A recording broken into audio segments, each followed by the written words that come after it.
Hey everybody, this is Rydo and we're back with another recording of Hearthstone. Today is Monday, August 20th, and I believe tomorrow on the 21st, if I was to guess, we're not getting any real dates, the Boomsday project puzzles will happen, and so we'll be streaming that as soon as I wake up, which is not probably going to be too early. We're at the new normal now where we're starting streams at 6:30. There's been a bit of a shift because of daylight savings time and how that is kind of BS, and my body refuses to admit defeat on how no, the hours don't just go forward and backwards just because all of society decides that it does. So usually I was trying to start streaming around 4. Heck, there would have been times when I would have been ambitious to start around 2 p.m. Central Time, US Central Time, but now it's falling into 6 or 7 o'clock as about the average now. Was there something else that we needed to cover? Not really. We have 3 dated quests that I believe, yeah, I don't think I ran into an extra daily quest. I don't know how I would have done that since we played on Friday and today's Monday. We need to win 2 games with the Hunter and then play the Shaman class. Let's play the Shaman class first because we were playing a little bit of Hunter last recording. The new Tavern Brawl will be back in a day. So yeah, let's just hop in here and play some Shaman and start with that. Over here, standard play, Shaman, which was, I guess, be this Murloc deck? Is that really what we have? Nah, even Shaman is the one they want us to play. HS Replay wants me to play. This is the meta deck, although I don't know if I actually have the cards for an even deck. I saw Disguised Toast suggest an interesting thing for new players. If you go through a lot of hoops and just guarantee that you will have about 10 packs of Boomsday, which you probably would get if you started a new account, and about 10 packs of basics, which you can get. There's a list of things like playing on an iPad, playing on an Android phone, so I imagine there's a decent number of people that can't do both of those. Not too many people have easy access to both an iPad and an Android phone. So doing those things will give you extra packs. If you get enough cards there, and then on a brand new account, just something where you've gotten through the tutorial and that's it. If you just then dissolve all of that to dust, you should have enough to make 3200 dust and make Whizbang.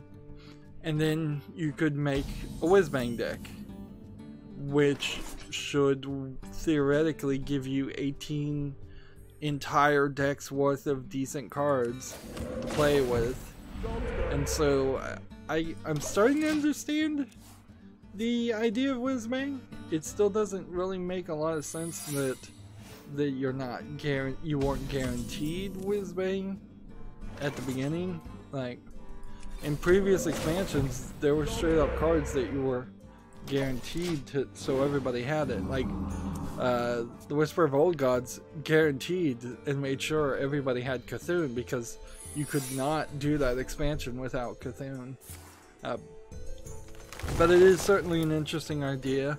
It gets you somewhere, it gets you playing with random cards. It gives you something you can do in the meantime to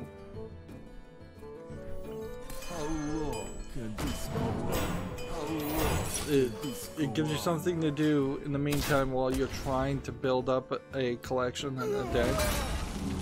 because clearly you would have to then, after you dissolved a bunch of cards to get Whizbang, you would have to start over from scratch, even worse than a new player would, to build up and get cards and get packs. But also you would have a clue, at least as far as what the cards that you want to play are, because you would have been playing some of them. Alright, we've got a ton of news, and we've been running into issues for probably the past week. So, of just having extra news, and I don't want to have that happen again, so let's start going into the news. 13 more announcements. Today seems like a very busy day too. This is cost. This card deals 2 damage. Truth is my shield. Job's done. Mine! Mine! Oh, mine! So yeah, I'm gonna scroll down my Twitter feed again because there's 13 more tweets.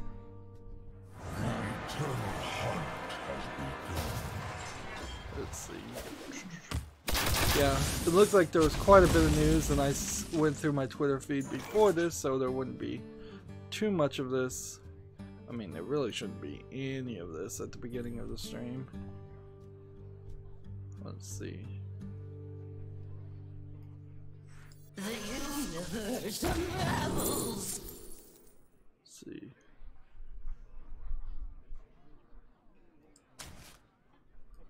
That'll be an interesting spell.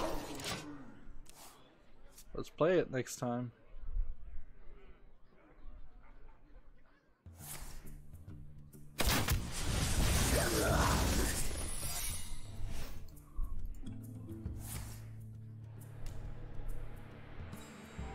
Come on, let's scroll through the Twitter feed.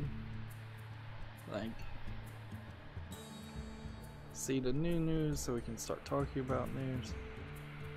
And see, the weird thing is that people are getting early access. Like, today is the 20th, and they're saying that the Puzzle Lab will launch August 21st at 10 a.m. Pacific time. So, you know, I might be better off just trying to stay up really, really late tonight and trying to stream that way. Transform your minions into random legendary minions. Is that all everywhere or where? Let's just play this. No, it's just your minions on the field. Okay, well that's cool. I can do a double Lich game.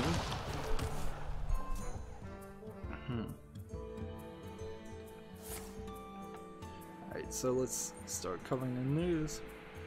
Valve has launched its streaming platform Stream TV. This is from GameIndustry.biz. Quiet launch of a new broadcasting arm gives Twitch and YouTube Gaming a new competitor, which is an interesting story because we're going to see later that Twitch has significantly reduced its valuation. In my eyes. Let's see. Freeze trap.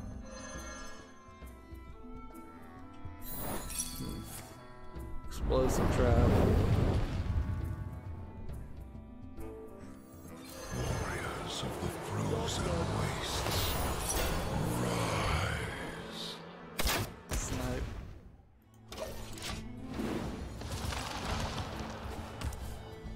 So, like, there's a little bit of... There's several different stories talking about this. In the GameIndustry.biz, it says Valve has not released an official announcement for Steam.tv. Honestly, I think Steam.tv is probably not finished. If you were to bet anything any programming ever made by Valve is probably not finished. That is the way to bet. Clearly it is supposed to be a thing, however, that's going to happen at some point. Let's see. We can do this. We can do this. We can play that. Is here.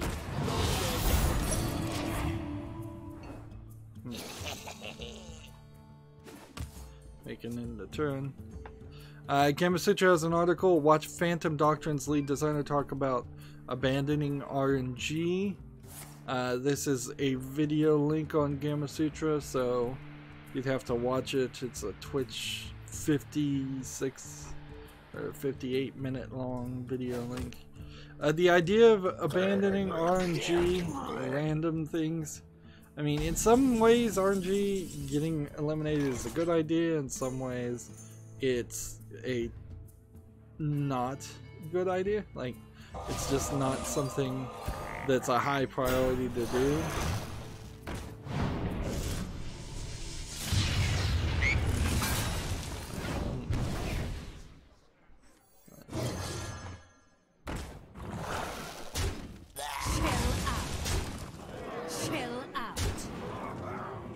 Did this one have charge? No, it didn't. Okay, good. Like, RNG, if you took RNG out of Borderlands and the guns you picked up were very much just specifically designed guns, then a walkthrough on the best way to min-max Borderlands would be really short and really easy to follow, and it would lose a lot of that replayability to want to play it a second time or a third time. On the other hand, if you're playing a RPG, a top-down like RPG Maker RPG, where you're randomly running into encounters to grind to have some sort of solution come about that lets you up.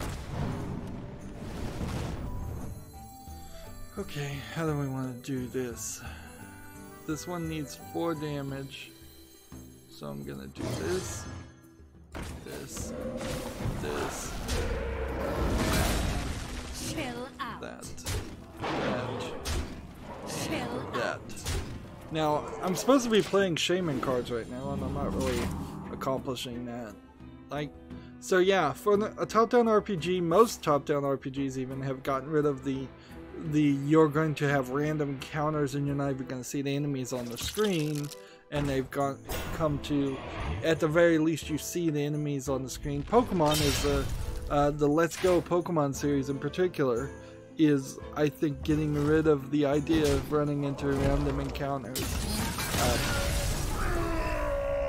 So that's something. Let me see if this game is in English. Yes, it is. We've got a game on Steam called Touhou Luna Nights. That's Touhou, one word, and then Luna, Luna Nights. Let's see. It says it is a 2D search action Metroidvania game.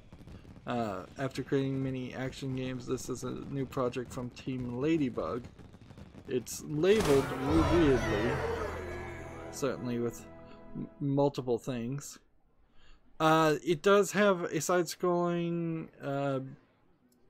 kind of anime, kind of 8-bit, although I would say this is probably closer to a 16-bit level of animation, just because it's zoomed in. It's still pixely. I played like 7 Shaman cards there, but we're on a winning streak, so let's not break it. We've made it into rank 19 without really struggling, whereas there have been many months where this has not been the case.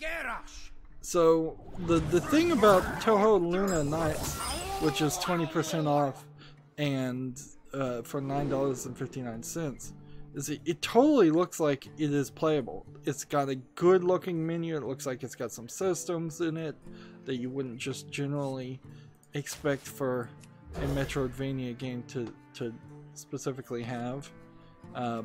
It's not too much cheesecake from what I'm seeing, so certainly that can be a problem with anime games, as it's just way too much of that. When I search Team Ladybug, though, they don't have anything else under their name, but then they are also listed under a company called Vaca Game Magazine, which then does have 2 other games, one of which is Angels of Death, which is the game which an anime was made after this season. So this is relevant for a few reasons.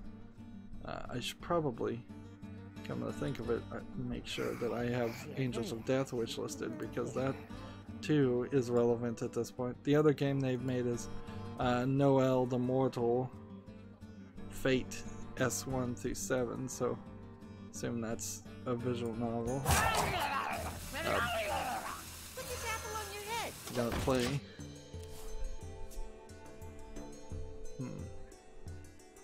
So yeah, looks like a good game. We start off on a right foot. Angels of Death is rated overwhelmingly positive. Noel, the Mortal Fate S1 through 7, which I assume means seasons 1 through 7, is overwhelmingly positive. And they're still saying this is an RPG more than it's a visual novel. And all 7 seasons of that is 20% off for $11.99. So they're not ripping you off, even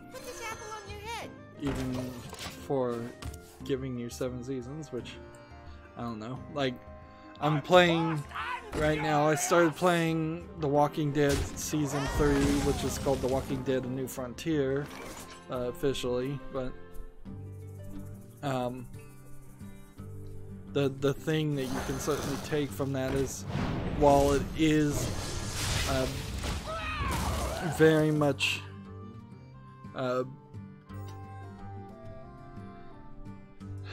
five seasons or 5 episodes in The Walking Dead, it's really only about 8 hours of gameplay. And I suppose it's worth it to point out that in A New Frontier, Clementine comes back, but she is not the character you control, at least so far. I'm slightly past the first episode. You're playing as this character named Javier, or who they call Javi, and Clementine kind of rescues him and works with him on the promise of him helping her find a car. So yeah, that's going to be really weird, because then the question is, in the final season of The Walking Dead, are you still not playing as Clementine, or does she jump from being what we call a Ludo character, the character that is played by the player, and the player puts their own personality into, to a regular character, which is what she would be right now? Let's see, I guess I just have to kill some things, don't I? Let's just kill this, and kill this, and play this, and do that, and do that, and then do that, and see if we get healed. That would have been nice. Yeah, so it'd be very weird. Borderlands 2, which started airing today on my channel, also has that same problem where you're playing as one of the 4 characters, or one or more of the four characters in the first game, and then those characters stop being the characters that you play as. Alright, how can we do this in a way that this works well? Winter is here. That was a mistake. Because I'm gonna have to do this, and then I'm gonna have to do this, and then see, I could have, like, and see, I can either kill this guy or not kill this guy. And it's Chill out. probably better just to kill this guy. Do this, and in return.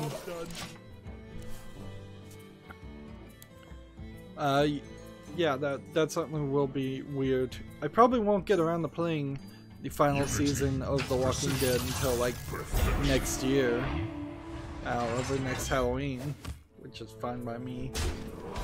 That'll be the end of the Telltale tool with any luck, also. So.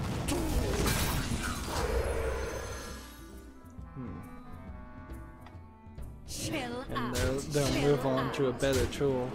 A New Frontier runs pretty awfully, considering what it's doing. It's very buggy and glitchy. For as new of a game as it is, for as little as the Telltale games actually trying to animate. Moving on with the news though, GameIndustry.biz has an article. GameSeek founder returns with toy and video games retailer. Just 3 months since the website entered an administration leaving customers out of pocket, the founder of GameSeek has set up a new games retail business following the collapse of the long-standing online store in May. Interesting.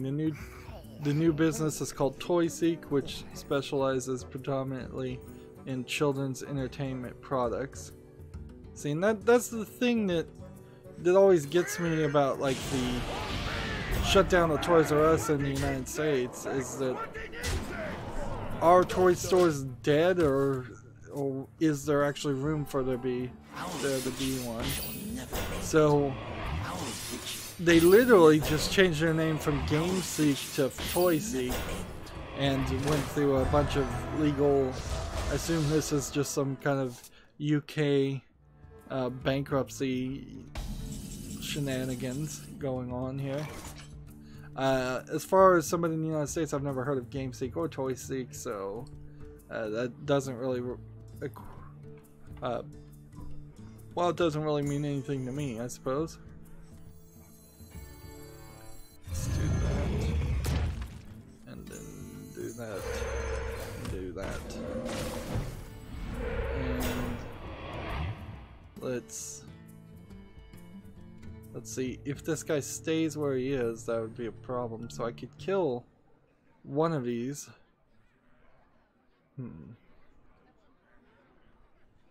Like, probably should just kill one of these right now.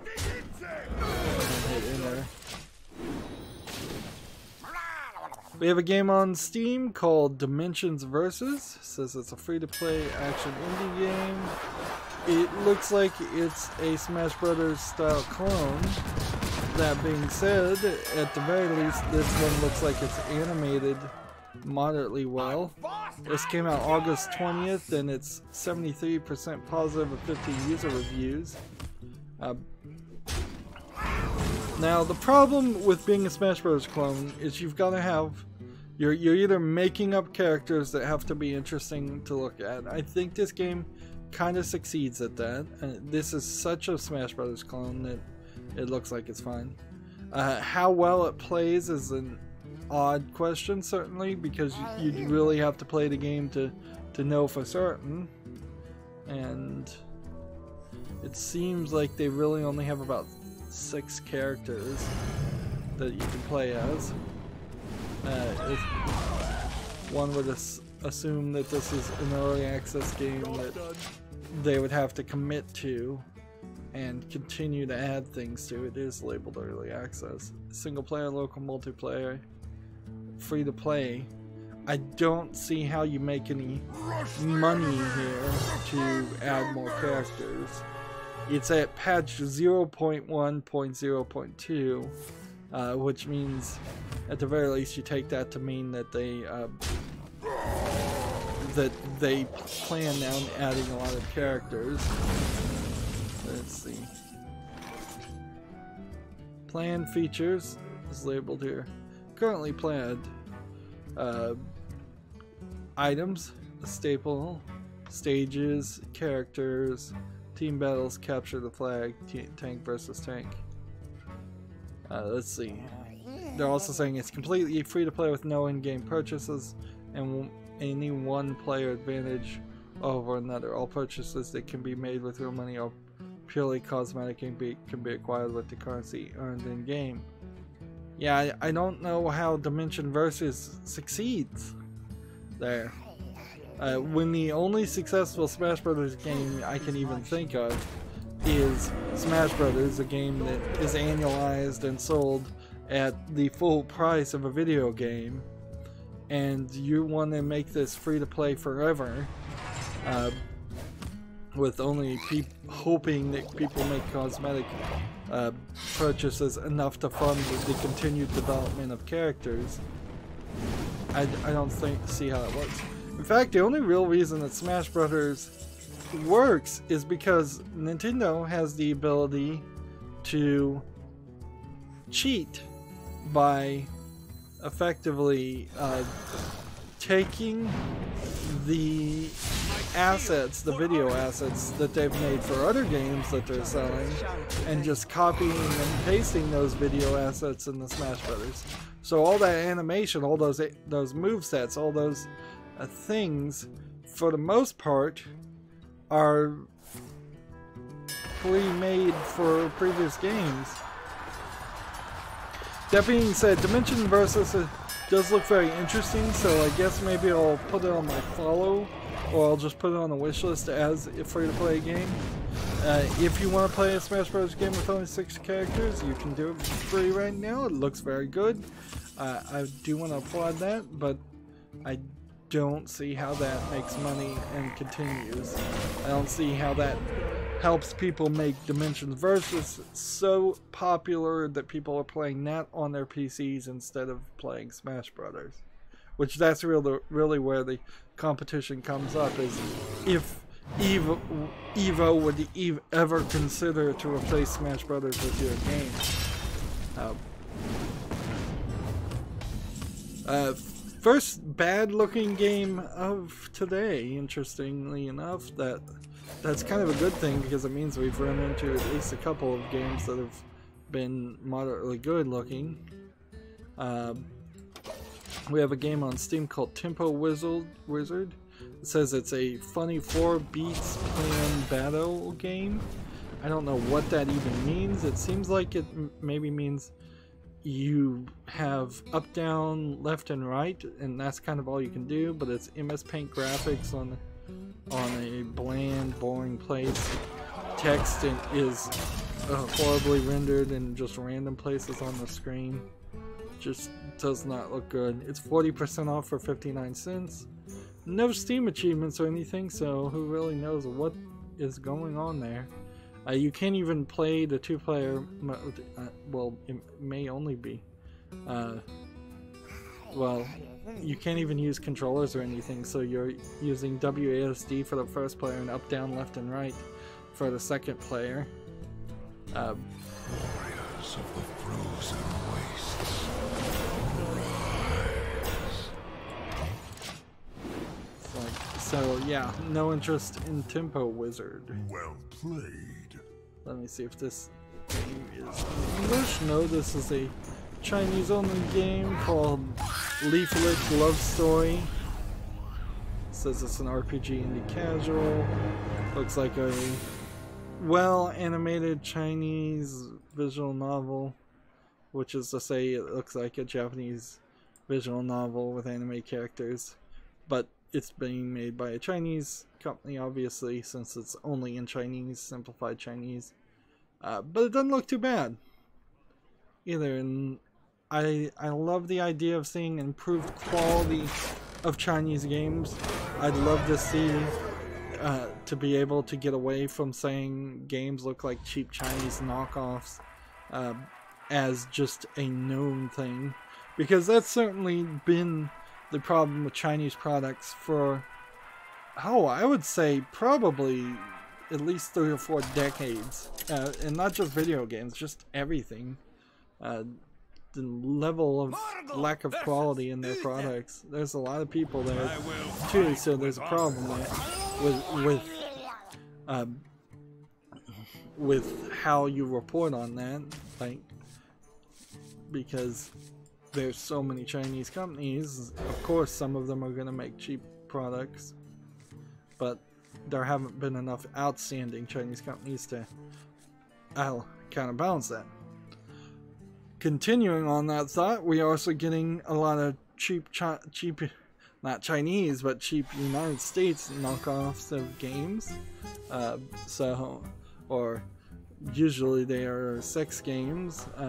The light protects me. This one, we have a game on Steam called Waifu Master, and it looks like a full game. It says it's an adventure simulation strategy with anime, and I would argue that, well, this is a Western animator trying to copy the anime style, that they are failing pretty miserably. This is not good looking animation. Yep, it looks like this is a dating simulator interaction type thing. I'm not seeing any point where they really even talk to you. I'm seeing only one character, one blue-haired girl. So yeah, a lot of weirdness, certainly. Don't want to deal damage. Yeah, this almost seems like what you're doing is, instead of talking to the girl, you're Tamagotching. You're feeding and entertaining and getting very little response out of her for doing any of that. Because I'm seeing several buttons here that seem to relate to different things, and yeah. It does not look good. It has 26 achievements.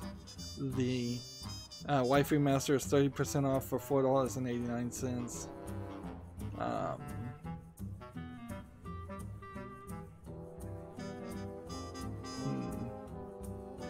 Like, I'm trying to look and see what it even says about itself, and it doesn't seem like it says anything super appealing.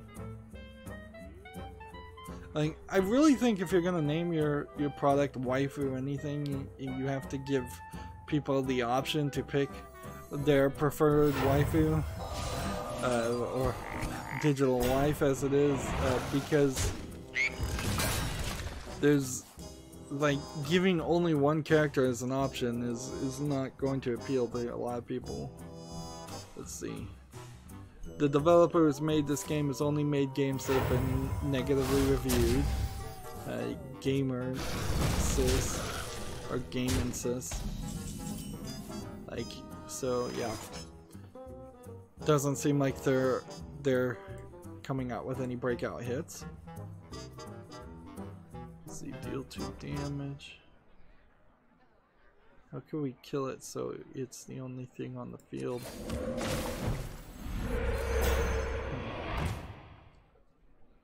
I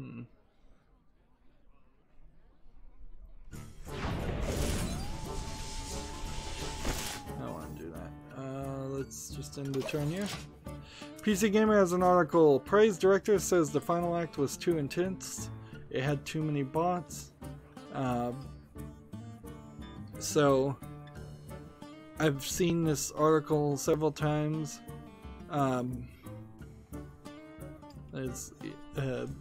So we may talk about it both several times. I haven't played Prey.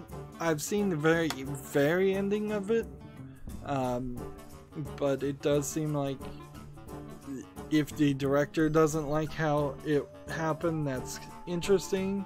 Usually you don't have directors of their games, particularly of games that potentially have DLC coming out, which this one does, or just have recently come out, and potentially might have a sequel. So you might read into this the director is no longer going to be working with the company, or they are not going to make any more Prey games, and he's already been told that information, because otherwise I would think he would want to try not to encourage a negative memory of Prey 1 in case there ever is a Prey 2.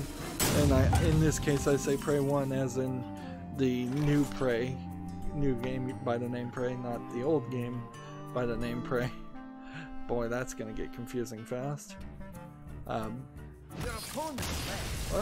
alright, I'll take a victory.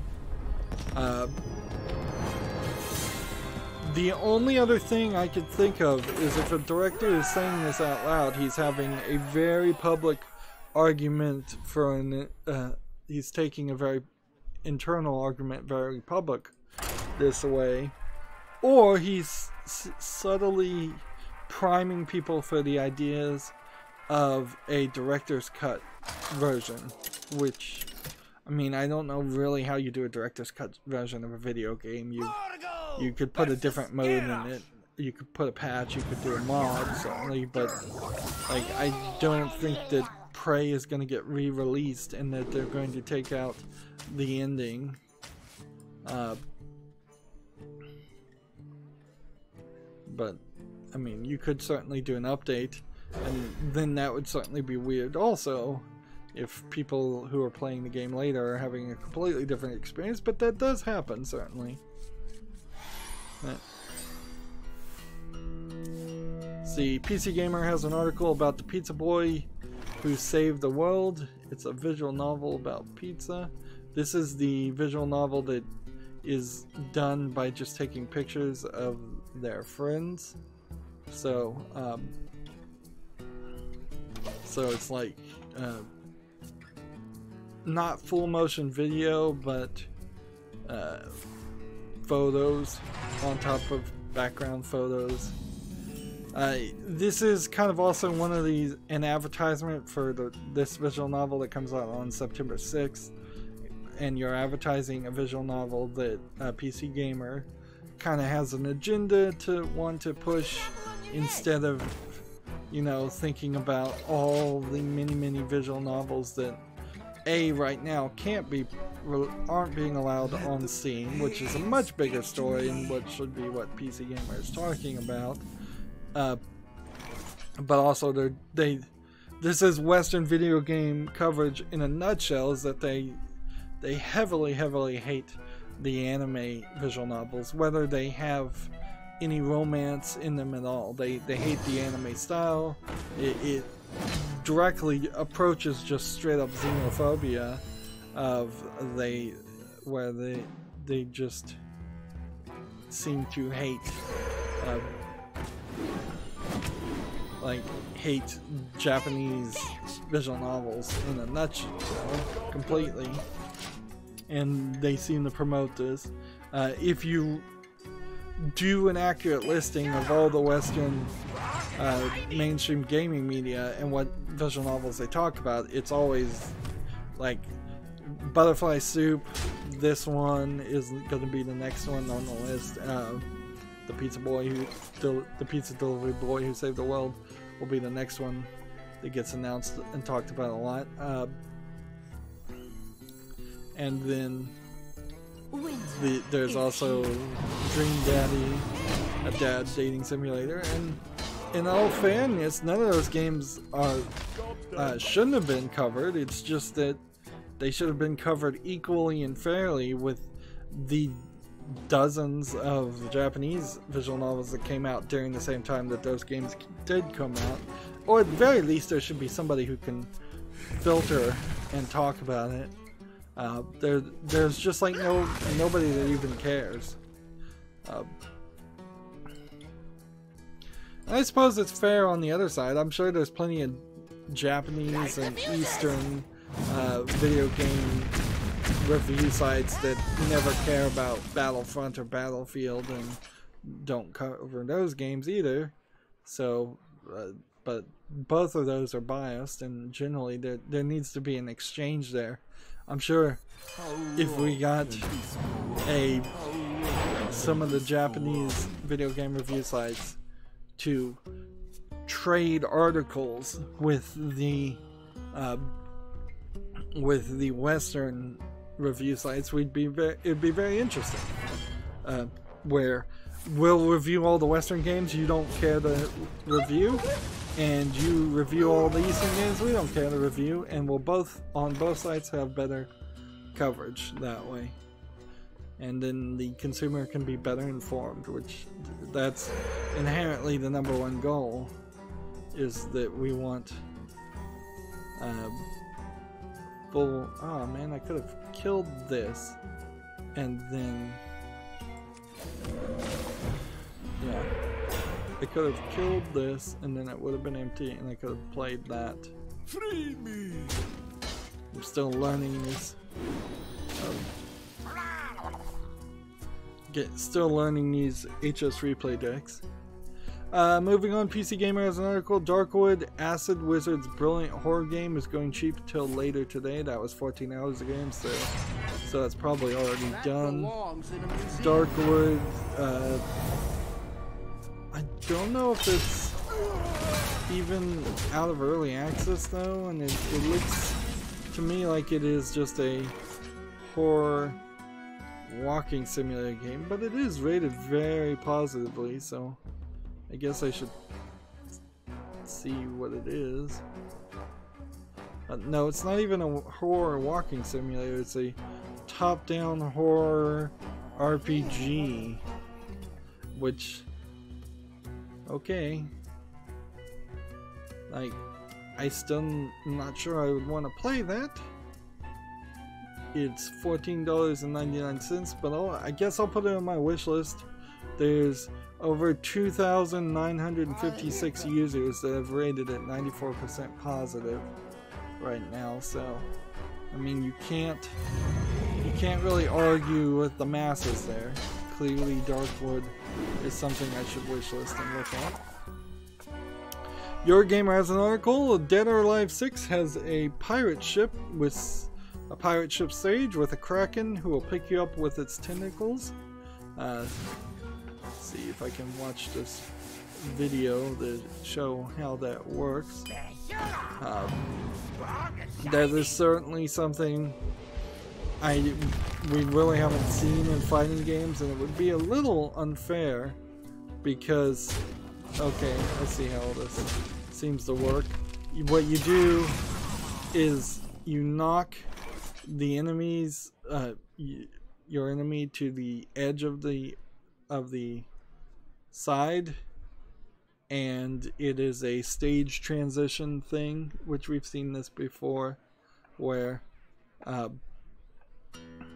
because they are knocked to the side, they're grabbed by the tentacle and then thrown down through the ship, and now you're in the middle of the ship. It doesn't interfere really too much with the fighting mechanic because the person is already locked into something. Yeah, we've seen that in Injustice also, where you just knock things to the edge of the screen. I imagine that there's still some element of game players or fighting game players that just that still would not enjoy stage damage and stage interaction, and maybe very possibly that gets turned off or can be turned off. Alright, what is this gonna do?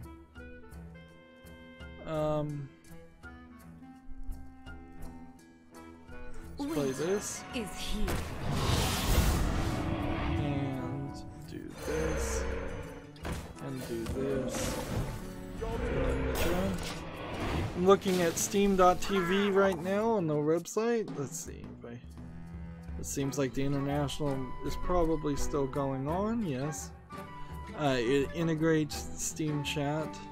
and apparently has a button to watch with friends, so you could sign in via a Steam account,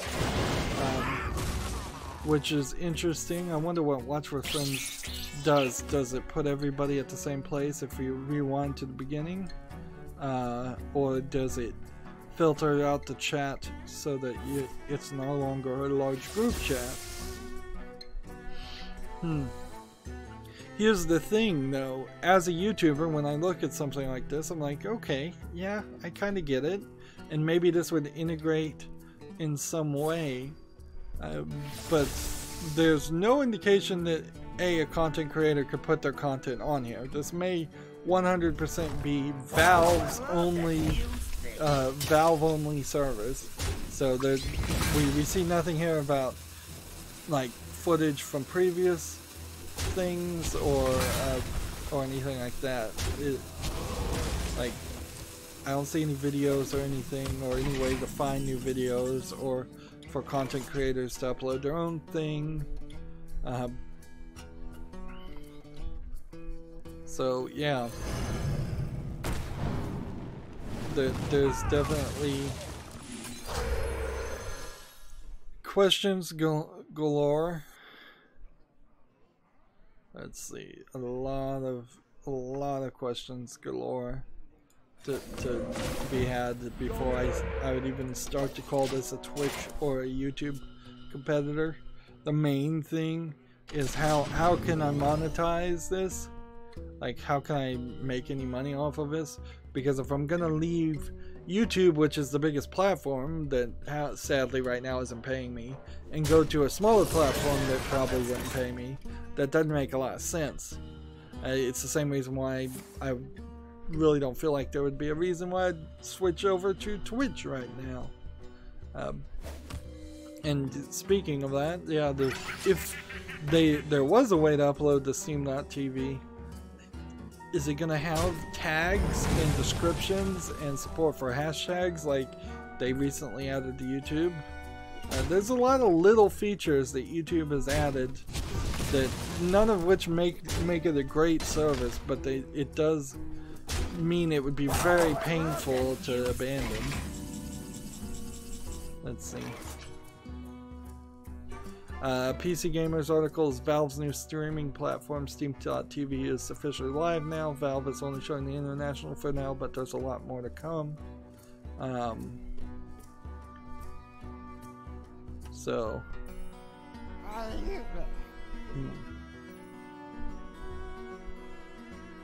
And there apparently was a bit of a blog post.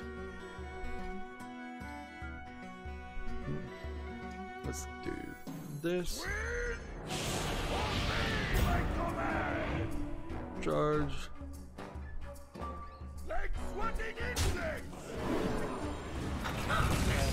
That wasn't the best way to do that.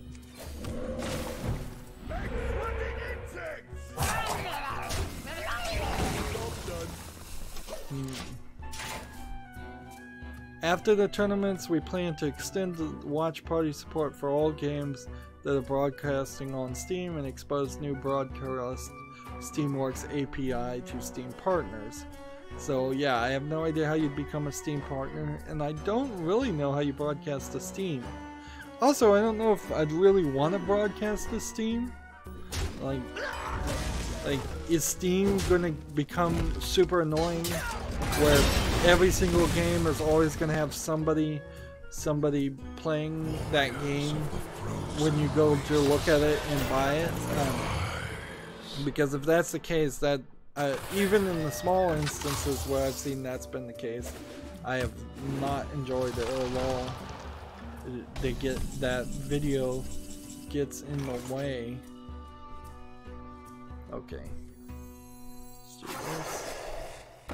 Let's do this. Let's do this. The first wish is free. And then do this.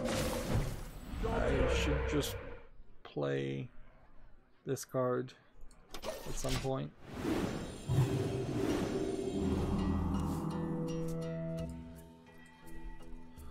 THQ Nordic again is disappointing me. I think they're going down a very dangerous road here, but they have worked together with Feld Entertainment, F-E-L-D Entertainment.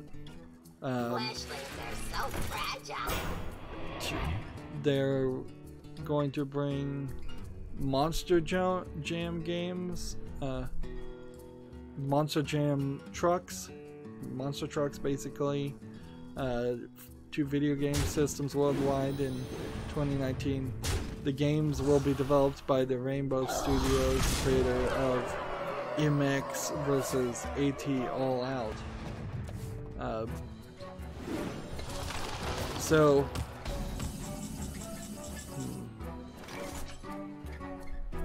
yeah, another game under that very largely growing selection of I played that wrong, clearly. It's just feels like THQ Nordic is overcommitting way too much. Like, really all they should be talking about right now is Darksiders 3. And it's getting down to the point where are they trying to distract from the fact that Darksiders 3 is about to come out and it may turn out to be a bit of a disappointment. Unity. I don't really believe that. I don't want to believe that, certainly. But THQ Nordic's trying to grow way too big, way too fast. On the other hand, we have a GameIndustry.biz article. Bloodstain's Vita release has been cancelled due to, quote, Sony's plan to discontinue the handheld, the Vita. A Kickstarter update delays the game also to 2019 and offers refunds to their Vita backers. So, Bloodstained Ritual of the Night. There was the other Bloodstained game, which was the 8-bit game that was pretty popular, and that came out. One assumed it was only going to be like a slight teaser until the real 3D animated graphics came out, and people liked that 8-bit teaser game, or that 8-bit version, certainly, but clearly there's some problems with their release schedule, and they shouldn't have put out the 8-bit one until they had already gone gold and finished the other game. If they were really using it as a advertisement and teaser for the real game. Now it looks like what they did is they put out the easy one so that then they could maybe not have to put out the hard one. And that would really suck if Bloodstained never came out. Let's see. Honestly, if you were gonna do that though, you should have also announced the delay when the previous version came out.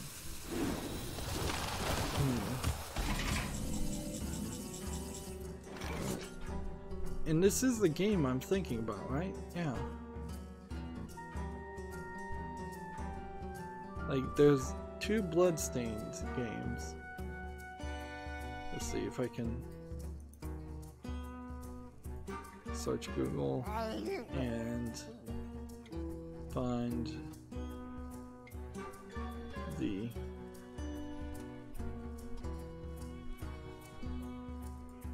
find the Steam for Ritual of the Night.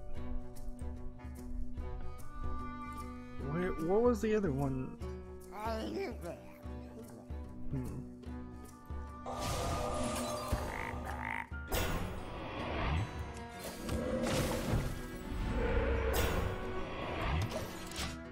Published by 505 Games.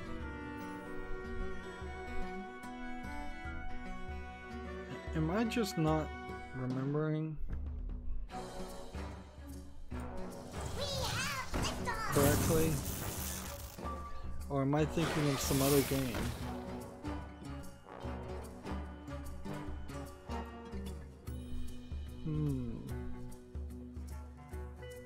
Light the fuses!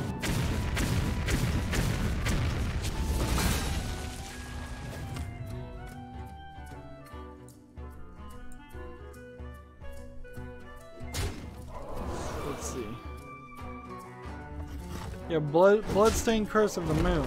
Yeah. Yeah, I'm right here. Curse of the Moon is the 8-bit pixel graphics game that everybody liked. It came out May 24th. It's 95% positive over its lifetime. So somewhere between now and then, there has been a breakdown in the release schedule, or more likely what happened is that they simply made a mistake in releasing Curse of the Moon when they could have said, you know what, we're gonna delay the main game, but in the meantime you can play this game. Because now they're in this weird middle ground. It just doesn't seem like that was a smart way to delay the game, considering you had something better to offer. Like, and it really makes a great argument for just not having ever announced Curse of the Moon and then bringing that out as a surprise release when you announce a delay, if you have to announce a delay. Or you could have brought it out if you had no delays right when the game came out, or a couple weeks before the game came out. TechRaptor has an article. Super Neptunia RPG's Western release has been delayed until spring 2019. This isn't super uncommon for Japanese developers in particular. They seem to love to delay things, and Bloodstained, for the most part, is a Japanese development also. So yeah, seems pretty typical. Super Neptunia RPG does look like a recognizable anime game, so there probably has been a TV anime based on the Super Neptunia series. Looks like it's a RPG of some sort, 2D RPG. So yeah, another delay. Well, it kind of sucks when I say there's a lot of news to talk about, and then half of the news is just, oh yeah, there's a delay, and oh yeah, there's another delay, and oh yeah, there's another delay.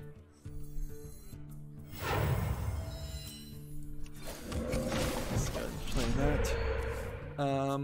PC Gamer has an article. Far Cry 5 Dead Living Zombies will shuffle out at the end of August.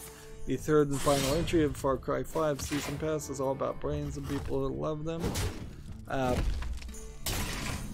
I think the two previous Season Pass things for Far Cry 5 were also kind of irrelevant side stories, not really tying into any of the story of Far Cry 5. Inherently, I think it makes a terrible argument for like DLC that should be bought with Far Cry, and like all those DLC elements should just be standalone products, in my opinion. I think Far Cry 5, for better or worse, is its own story, and it stands on its own story, and I would say that's probably true with all the Far Cry series. I could see certainly going into that world and playing as a different character, or trying to accomplish something different in that way, or just continue the story or push the story further, which I'm not sure how much you could really do.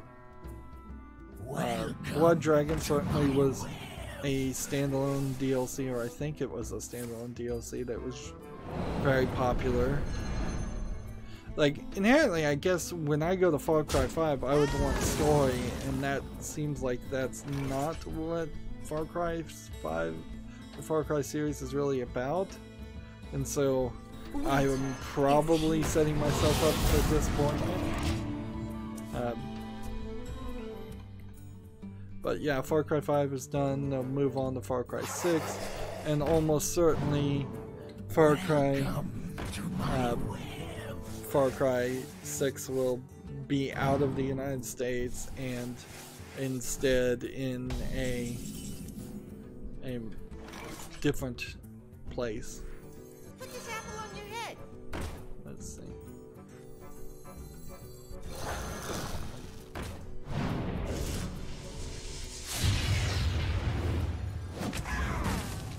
Okay. Chill out. Shield there and attack there and hit enter. Rock Paper Shotgun has an article. Ads are creeping back into Twitch Prime streams starting September 14th. So if you had Twitch Prime and you were enjoying not seeing ads during the streams, too bad. Twitch Prime has significantly reduced its valuation.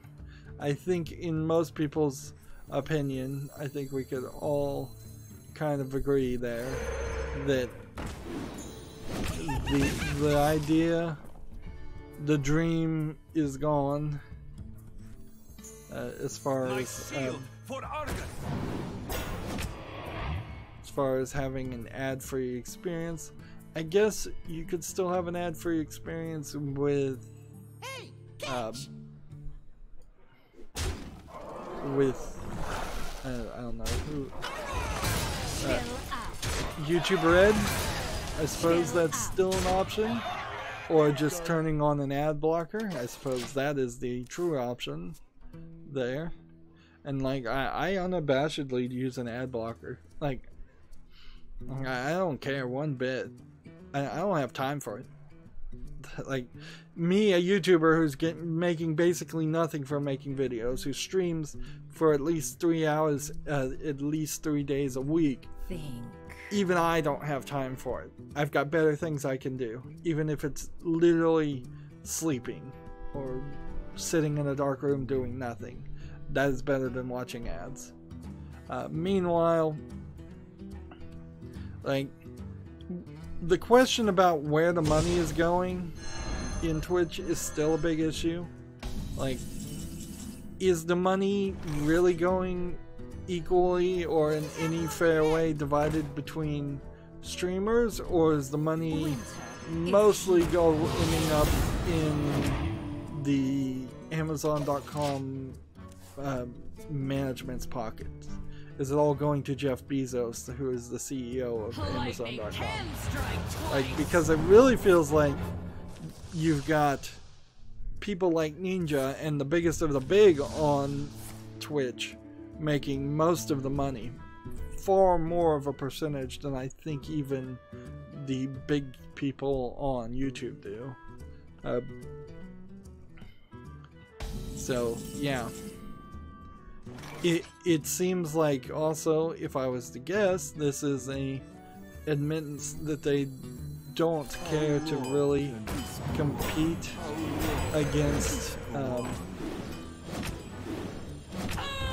like I would guess this is an admittance that they don't really care to compete against YouTube. YouTube also making itself a worse experience too. Like, everybody is getting worse, not better. So competition here is really failing to work. In all honesty, the idea that competition improves the products, I think that only happens when you have 5 or 6 competitors. I think if you can get it down to 4 competitors, you are still probably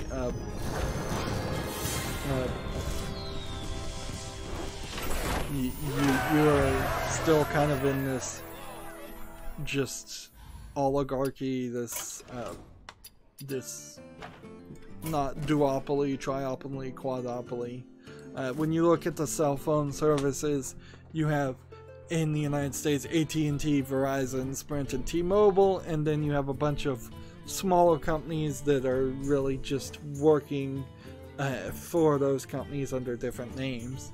And there really isn't a lot of competition between those 4 companies, so yeah. I don't know if really competition is what does it. Honestly, frankly, competition often as a way of forcing the economy to provide better services or reduce the prices has always been a lie. Regulation is really probably what we need more than anything, and regulation to the point of privatization, no, not privatization, but publicizing things, turning things into utility, having the government, even with governmental waste and spending, is probably a better way to get better quality than it is than letting the companies handle things. Amazon Prime also has eliminated its 20% discount on games pre-orders. So yeah, that was probably the last bastion of any reason why you might want to pre-order a game, and I definitely don't think you'd want to pre-order it from Amazon.com now. Alright, where are we? I need to win 200 games, which actually probably won't be too bad. It's been about an hour. That's going to be it for this recording. As always, I ask you to like, share, subscribe, comment, and watch every second of my videos. If you want a friend or follow me on any social media sites, there's a whole bunch of links down below in the description box. Thank you for watching. Have a good evening.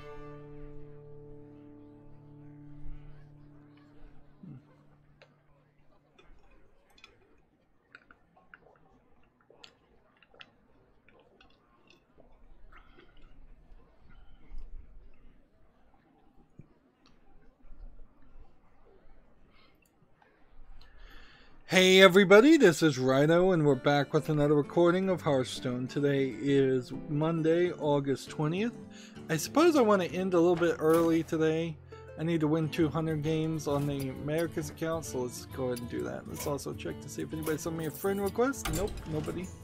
We're doing pretty good, but we made it to rank 19, and it's only the 20th. We're in many months we don't even make it to rank 19 and all, and we struggle a lot to get to that point. But the Boomsday Project puzzles will start tomorrow morning, and so I'll see what I'm gonna do. I guess this might be an interesting idea of just staying up all night and playing. It starts at like 10 a.m. Pacific time, so if we spend all day doing the puzzles, which honestly I don't think it's going to take me all day. Unless these puzzles are really difficult, I think it will be pretty easy to do them all in 4 or 5 hours. Or we may get stuck on the last few. I suppose that is also a possibility. Let's discover a secret. And we can take that. We got lots of news to go through. Sekiro Shadows Die Twice gets a March 2019 release date from PC Gamer. From Software's Dark Souls 3 follow-up Uncheese this spring. I don't think that's the way to describe that, frankly. As a Dark Souls 3 follow-up, it's the next game from the developer of Dark Souls 3. Anyway, Sekiro Shadows Die Twice will launch March 22nd, 2019, and that includes the PC release via Steam. Let's watch the official trailer just so I know which one this is, because there's 2 or 3 like Japanese samurai games that are out there that we saw in trailers, and I'm not sure if this is the one that caught everybody's attention or if this is a different one. No, I do believe this is the one that caught everybody's attention.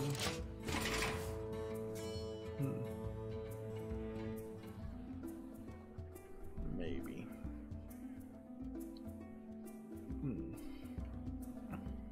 So hard to tell.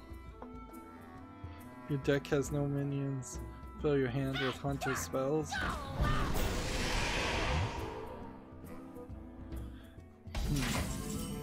Honestly, Sekiro Shed Dice Twice doesn't look like it's a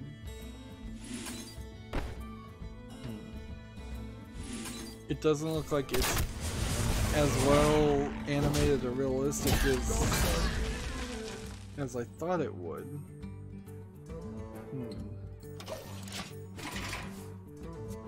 And I guess it is trying to be something sort of like a Dark Souls game. You're gonna fight a bunch of very big, giant, half demon, half human. Well, they look human, but they're giant, so I don't know what you'd call them.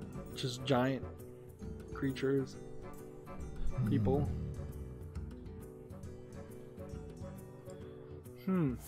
Yeah, even looking through this trailer, this is not the E3 trailer I was thinking about. But I imagine people are very interested in Sekiro Shadows Die Twice, although on the other hand there is another game that I think is from the developers of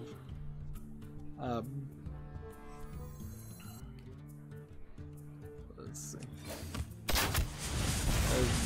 from the developers of some of the Dark Souls game that,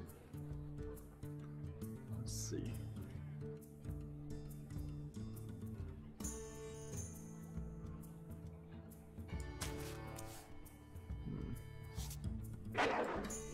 take that and then return. There's also Code Vein, the vampire game from some of the developers of Dark Souls or Demon Souls or something like that, or what was the other one after Dark Souls? Bloodstained?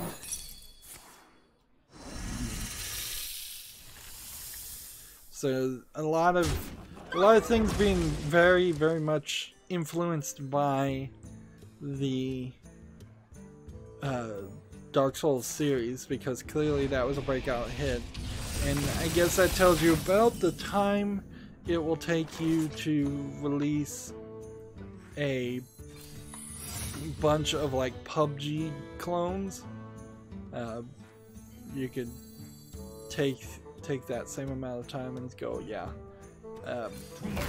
2 or 3 years from now there's a decent chance that there will be a lot of PUBG clones. I'm just gonna do this and do this. Job's done. And then return. Moving on, Gamma Sutra has an article. The Witcher creator CD Projekt Red has opened a new mobile studio. Although they're in Gamma Sutra, they're calling it just CG Projekt, which is not what their name was last time I heard. It was CG Projekt Red. They've established a new mobile studio called Spoko, S-P-O-K-K-O. It's the company was formed within the Polish developers Capital Group and is currently working on an unannounced project for smartphones. Almost certainly you would think it was Gwent for smartphones, like, and clearly that should have been already done. So yeah, I don't know what you do there to fix that or make a better experience come about because of that.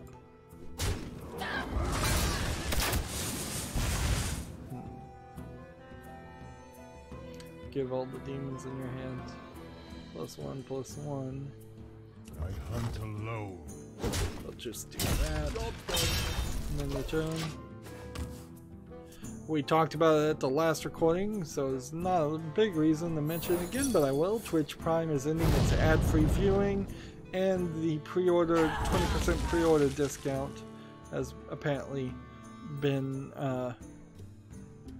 reduced. This time PC Gamer says that it will end on October 15th, which And so it's no longer a thing for new members starting September 14th, and then current people get like a free month extra. But that's the weird thing too, is like Prime Day now has happened, and it's kind of hard to justify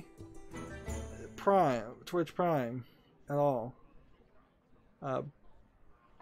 It really is getting down to the point where it's like, yeah, you're getting free shipping if you buy a lot of things on Twitch, and you might get some Prime Day discounts, but there really weren't any Prime Day discounts this year, unless, like, the only thing I saw that were relatively good discounts is if you were going to remodel your house.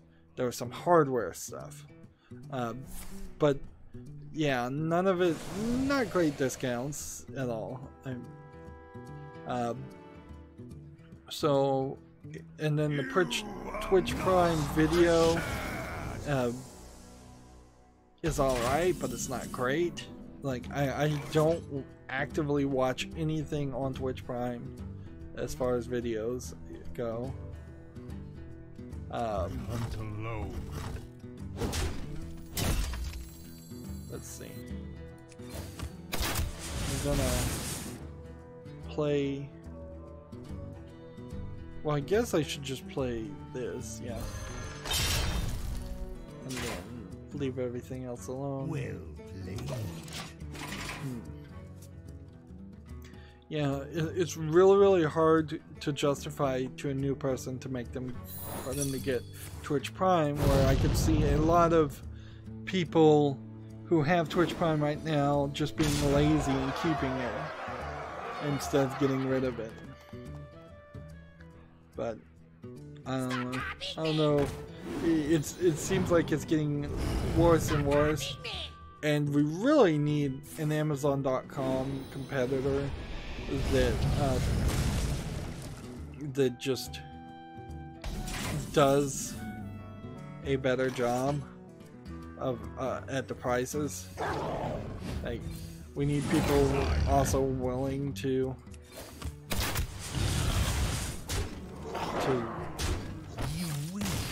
actually go to other stores and shop around. And I don't mean something like Wish.com where it's just a bunch of Chinese knockoffs or something. We need a good storefront, and ideally not something like Walmart.com where it's just an online retailer of Walmart. You know, we need a real competitor. Probably somebody, if somebody from the UK tried to establish a foothold in the United States or something like that, that would be nice. Or, you know what, in all honesty, the United States government should break up Amazon.com, and they should say, look, your book sales are going to one company, your clothing sales are going to another company, your toys and electronics and gadgets are going to another company, and everything else is going to a fourth company. There needs to be like 4 different websites that are selling 4 different, very distinct things. They've been allowed to get way too busy, way too big, and they've just Amazon.com has been allowed to become the next Walmart, and we don't need in a society another Walmart that will for 100 years destroy small business competition and gain unprecedented political influence and underpay its employees too. Moving on, Your Gamer Has an Uncle, A Hat in Time is heading to the Switch soon, plus new DLC and co-op mode is coming to the PC next month. This new DLC is called Seal the Deal. Seems like it is a actual seal that you're going to be, that's going to be involved in the story. Job's done. Let's see.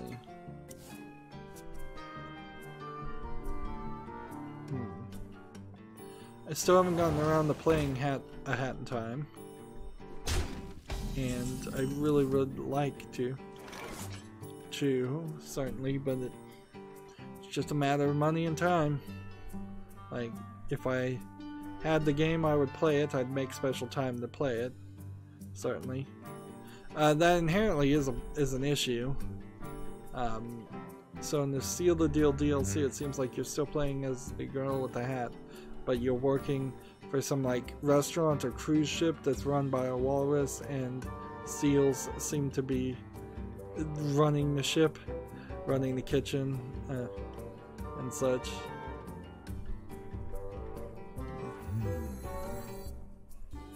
Let's see.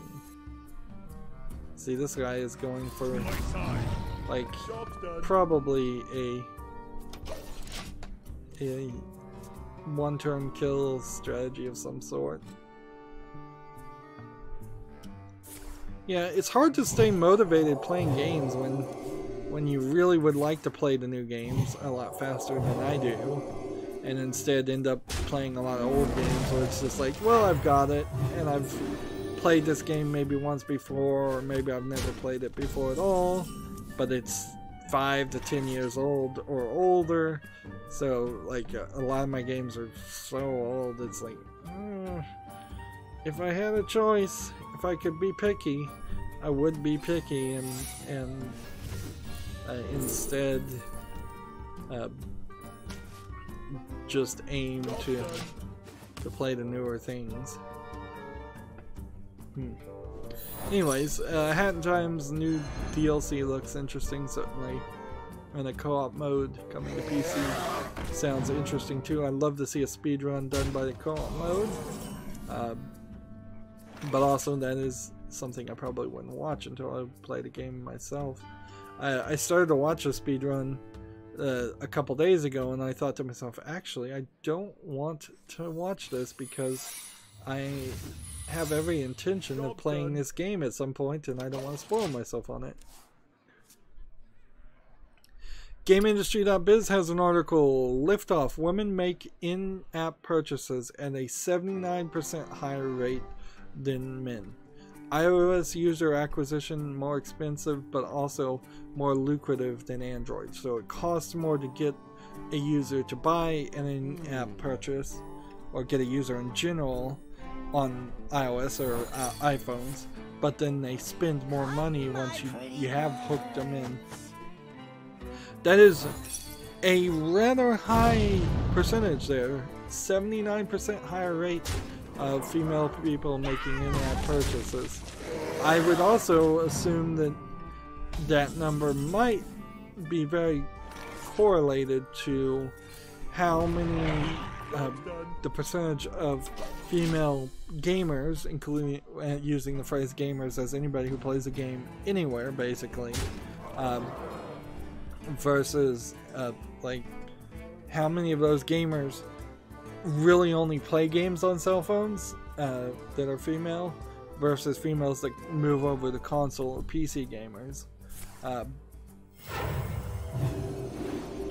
So it might be the exact same rate. It might be that 79% of female gamers play only on cell phones, and so that no doubt that they would then spend their money in the place that they are using it. Oh, let's do this.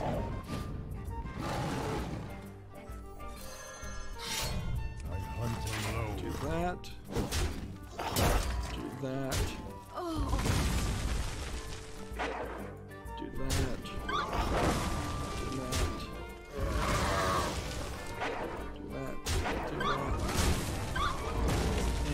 That and that. Job done. Let's see. Well, this is really a financial article, so you can check GameIndustry.biz if you want to read it further. I opened a lot of articles covering things, the same thing over and over again.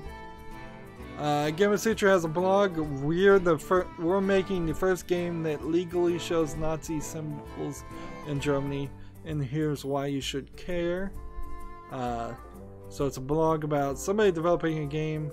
Specifically, it seems to just hope that they are the first company ever to be allowed to show Nazi symbols in video games, which very possibly is not even true, because there might have been a short period there where there was like a Nazi symbol that was allowed in a video game before the ban went into effect. This is a rather long article designed really just to be an advertisement for their game, and their game doesn't look that interesting. It looks like a bunch of flat black and white images. It doesn't look like it's a meme game or a joke game, which means they'll probably get beaten to market by at least one meme or joke game. It looks like it is trying to tell a historically, or at least somewhat historically accurate story of what happened during World War II.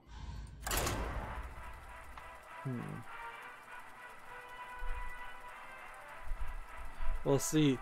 This is really one of these instances where we'll have to see if this game actually does come out, actually does get approved in Germany. Once those things happen, then there actually is some news to report. But right now, it is far into the field of just being an advertisement for a game and not really the reporting of any actual news. Let's see. We don't need any of those to start off with. Boy, does this deck not have any minions in it. It is just secrets. And I don't even have a daily quest to play secrets. We have turned our curse into our strength. See, and that's the card I need, and that's the card I don't have that would make sense. Well, maybe not even for this deck. Reporting for duty.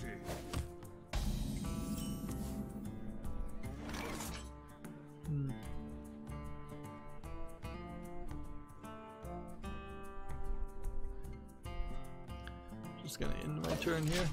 Your Gamer has an article. Life is Strange 2 is a road trip story starring two young brothers. Max Surprise. So you're playing as a 16-year-old Sean Diaz, looking after your younger sibling, looking after your sibling Daniel as you survive while on the run after a tragic event that changes their lives forever. So you've kidnapped your brother, basically. Like, one assumes, like, I don't know how you take it any other way.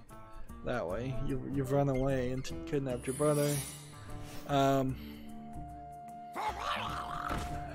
So I guess this is fair enough, since Life is Strange and Life is Strange Before the Storm were both very female-centric stories being written by a couple of old French dudes. I thought they were French-Canadian for the longest time, but it turned out they were actually French. Just French. Yeah. So, in a little bit, I feel like they would at least realize and be able to tell a story slightly better because of this. But also, like, we're still probably not getting any idea of any magic powers. There's a trailer here. I'll watch it. I'm not sure I'm super interested still in doing anything with that either. Like, let's see, let's play this.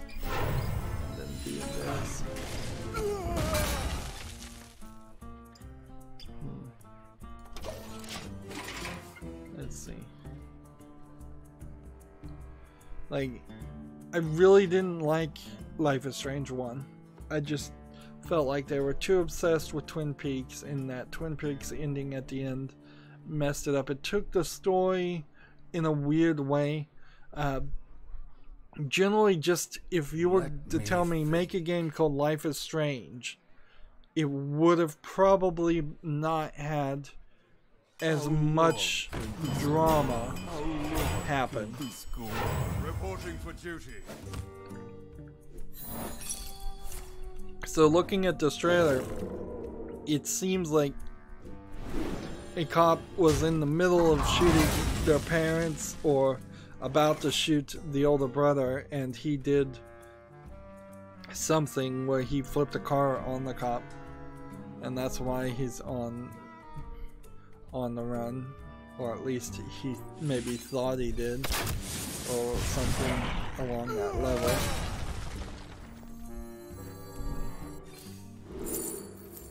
Let's see.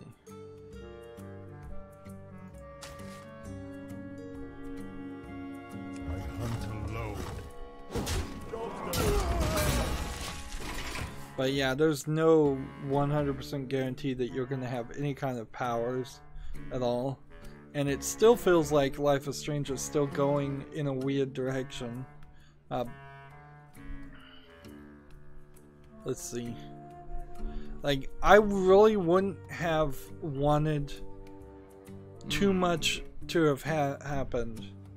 I think that for Life is Strange 1, the biggest conflict should have been that somebody jumps off the top of the roof, which happens somewhere around the second or third chapter in Life is Strange, and you have to stop them, rewind time, and do that.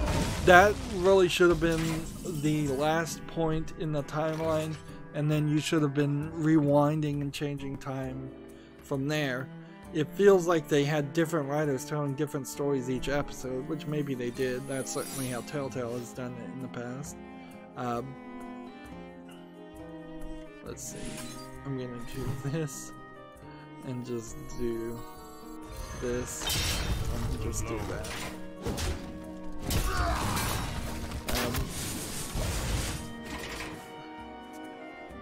Like, so had that been your only goal, had that been the only thing, that would have been great. But instead, Life is Strange 1 keeps going in different directions, certainly, and there is just this very small underlying storyline that you really don't address at all. And then the storm issue doesn't get explained at all. So, yeah, there's just a ton of stuff.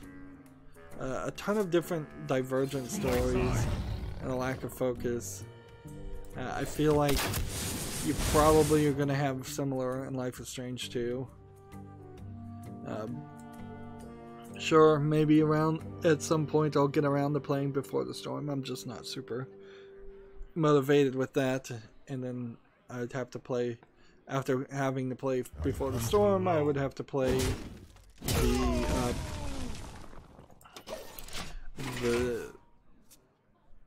the free superhero Life is Strange, and then get to Life is Strange 2. So that there's quite a bit of commitment too.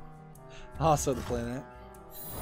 I guess it's also fair to say I recently just played Remember Me, which is Don't Nod's first game that nearly bankrupted them. So yeah, if that had been something that probably plays a factor on my lack of desire to play any more of Don't Nod's games. Moving on, Gamer Sutra has an article. Despite millions of downloads, publisher won't sign the sequel to Velocity 2X. A series of tweets by FutureLab, the studio behind the 2D shoot-'em-up game Velocity 2X, details the struggle of trying to find a publisher to sign the sequel, despite millions of players having enjoyed the first game. The studio mentions it's already working on the Bells and Whistles sequel to Velocity 2X titled Velocity Supernova, but notes that the upcoming Switch port is presumably the last hope it can convince publishers to back the sequel. So, I mean, that certainly is a weird position and a weird tactic to go with it, because now you've gone public and you've proven yourself untrustworthy to anybody who might have wanted to publish with you, because they will take that certainly as well. You're going to complain about any issue you have with us immediately, so we're not going to back you. But I guess the idea is that this has already happened. They've already failed to find publishers, and it's true, publishers are kind of weird. It's kind of weird. The co-optional podcast, which there was a week there where there wasn't a co-optional podcast, because it turns out Total Biscuit's wife also has cancer, just not as bad cancer as she kind of described it this way, as not as bad cancer as what he had, and so she was getting like chemotherapy one week, and that's why they just didn't have one. But they talked about We Happy Few, and they really put a lot of the blame on Gearbox, and as much as I'd love to jump on the Gearbox hating train, I'm not 100% sure that Gearbox is very guilty of why We Happy Few is the way it is, honestly. Microsoft also funded that game and could have gone in there and made some changes and made some demands that might have affected its quality. It could be simply that the developers of We Happy Few just didn't know what to do and really couldn't do what people wanted to do. I still stand by my idea that I think a mod that just teleports the character from point A to point B and cuts out a lot of the walking and cuts out a lot of the mini games and just automatically gets rid of all of the needing to eat and dress yourself and craft things, all that survival mechanics. If all of that was just cut out and you just cut down to cutscene or interactive section that is entertaining, an interactive section, and leave somewhere around 70% of the game on the cutting room floor, which is a very hard decision to make, certainly for any creator. I think there might be a good short experience in there to get the stories. Well, I need a hunter victory. Suppose we could, I mean, I don't think I'm gonna get a hunter victory anywhere else, so I'm just gonna have to stick with this, unfortunately. It is a little odd that you couldn't find a publisher like Gearbox, because I think Gearbox would publish your game, Velocity 2X, and probably give you no support whatsoever. Like, I think they probably are the place you would want to go to say, look, all I need is, I don't need money, I don't need anything, I just need you to be the publisher and get me on the Switch and such. Well met. But I imagine that the truth is Velocity 2X creator wants some money too. He wants some financial support, which is common. It's not shady to say, hey, I want to make a sequel to this game. This game is very popular. Will you fund it?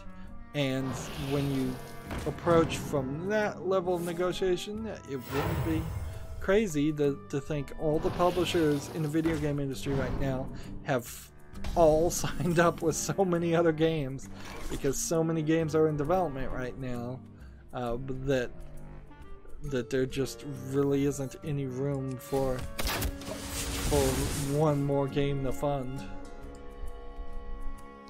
We've got a game on Steam called The Misfits. It's an early access third-person shooter. Its animation style is a little interesting.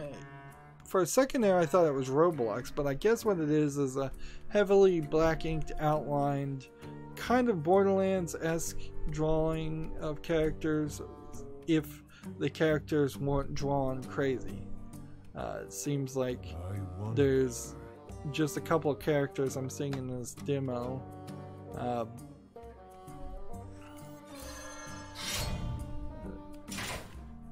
Let's see.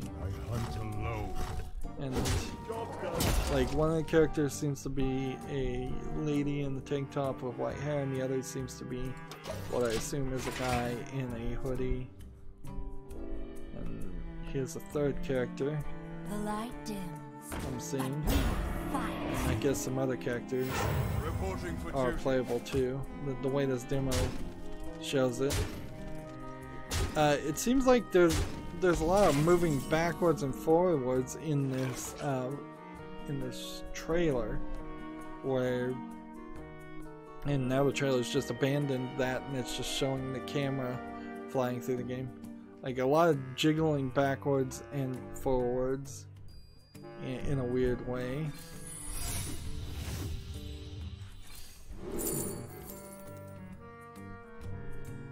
see, what do I have? Wandering monster. It's called misdirection.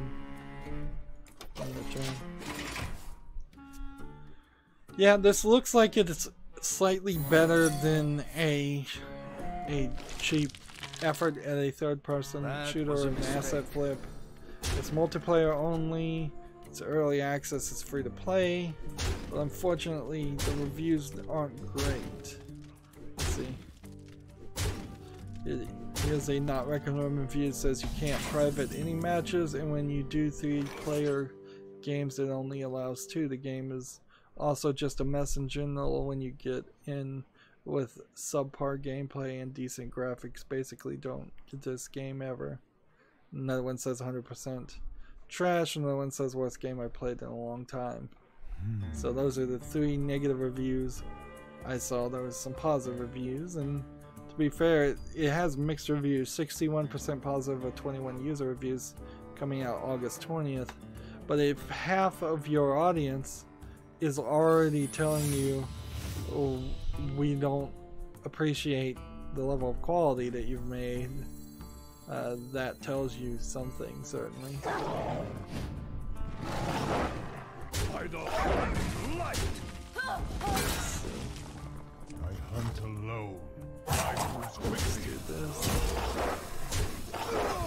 Actually, let's do all of this. Then end the turn. Well, Misfits is a multiplayer game anyway, so I don't have to really deal with it, so we'll just close it. Next we have a game on Steam called Cubus Arcanium. It seems like it is a Cube Unity game, possibly from a cell phone port. It is widescreen. It's got a large top bar of different currencies that you can collect, and it seems like you're maybe, I don't know, either running through levels collecting things or you're Minecrafting things. Let's see. Collect gems, shields, and other objects that can be useful to solve riddles, discover secret places, and create the path that leads down. So yeah, it is just puzzles, basically. Alright. Let's do this. And do this. Didn't think I could figure that one out, did you? I hunt alone. That.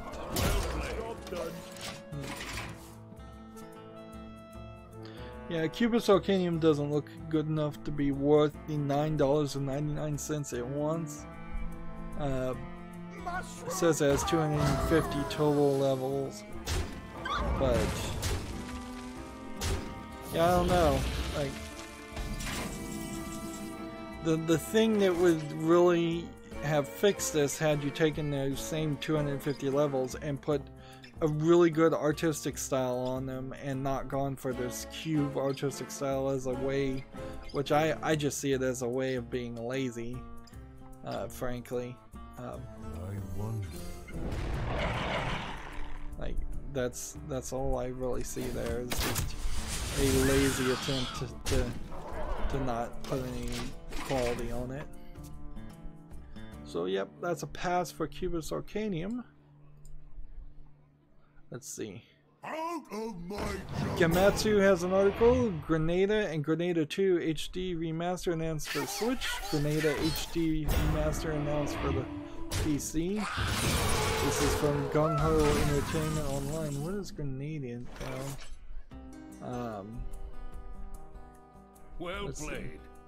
The victory is yours.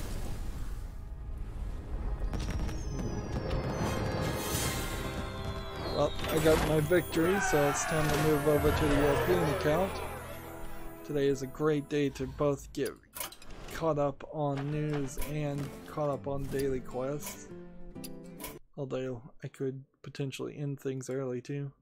Of course, right now also I have The Walking Dead running in the background of my computer, and I'm uncertain whether I'm going to crash that game by the time I get back to playing it. Additionally, the company announced Grenada HD Remastered to PC via Steam as a standalone product to accompany the already available Grenada 2 Anniversary Edition. So we're gonna have to do monster battles, play a bunch of Shaman class cards, unless we can re-roll something. Let's re-roll something. There you go. 3 games with a Paladin and a Priest. That's something different to do, certainly. Paladin or Priest. Odd Paladin, Standard, rank 22. Wait, maybe we'll make it up to rank 20. I have no idea what Grenada is. It's Grandia. Grandia. I guess Grandia. Grandia 2 Anniversary Edition, which is already on the Steam, is very positive, 91% positive of 1,017 users in the last 30 days. It's a JRPG RPG classic story-rich single player, according to players. Looks like a Nintendo 64 JRPG. So it'd be a little hard for me to get into this one, but I will put it on my wish list because clearly there's a fan base there. If this is Grandia 2, maybe there will be a Grandia 3 that might be a good point to jump on, or if people decide that they really want to see me play that game, that would be interesting too. I mean, I'll be willing to do that if somebody was to gift a game to me, of course. Like, almost any game gifted to me will get maximum priority. Like, I really can't see a reason why I wouldn't immediately try to start recording that and releasing it pre-recorded as fast as reasonably possible. I don't want to stream it all in one day, and I don't want to record one episode and then put that one episode out and then it'd be 3 weeks before I record the second episode. So I do want to kind of play the whole game first. I probably should be holding on to the mix if I was to guess, but I'm not sure. PC Gamer has an article. 21 games will support NVIDIA's real-time ray tracing. Here are demos of Tomb Raider and Control. These demos show what's all the fuss about. So, ray tracing, I believe the reason, I guess that might explain why they're calling them the RTX series instead of the GTX series. So it might be ray tracing extreme. Let's see. So I'm seeing like a screenshot of an eyeball of a character, and you're seeing reflections of light from like a fire or something in the eyeball. That's generally the idea. Here's a video of Shadow of the Tomb Raider exclusive ray tracing. The thing that you probably would need to see is it on and it off. So right now I'm looking at a picture of, is this really Tomb Raider? This doesn't look like Tomb Raider. Wow, at some point in Tomb Raider apparently you're going to be in a bazaar, outdoor marketplace. So it's trying to show, I believe, the shadows of Tomb Raider, Warcraft, and the lights are blinking and switching, and you're seeing how shadows are more realistic and better animated for the characters. In a weird way, like, I would kind of prefer just improved hair tech still. Clearly there hasn't been any major upgrades in hair technology since the last hair tech was addressed or focused on. Otherwise they would be focusing on this. I personally don't really care about shadows, and I don't think too many people are really going to care about shadows on the game. Sure, there have been some instances where shadow technologies, shadows are just being faked by using different textures, and you'll see pop-in of shadows where you're a certain distance away, you don't see a shadow, and then you get closer and then all of a sudden you do see a shadow, and that is, you know, immersion breaking and not great, but it's not so bad either that I feel like that should have been the main focus of the development. Let's see. So that's gonna be a 4. Take that one out. And we're going to play that.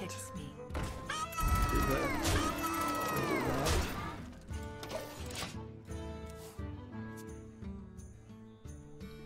Let's see. I haven't been paying attention to this Control demo. Control is that new sci-fi game where you're in this weird world that's just basically gone insane. You're running a facility of some sort that is built all around crazy items. Let's kill that one.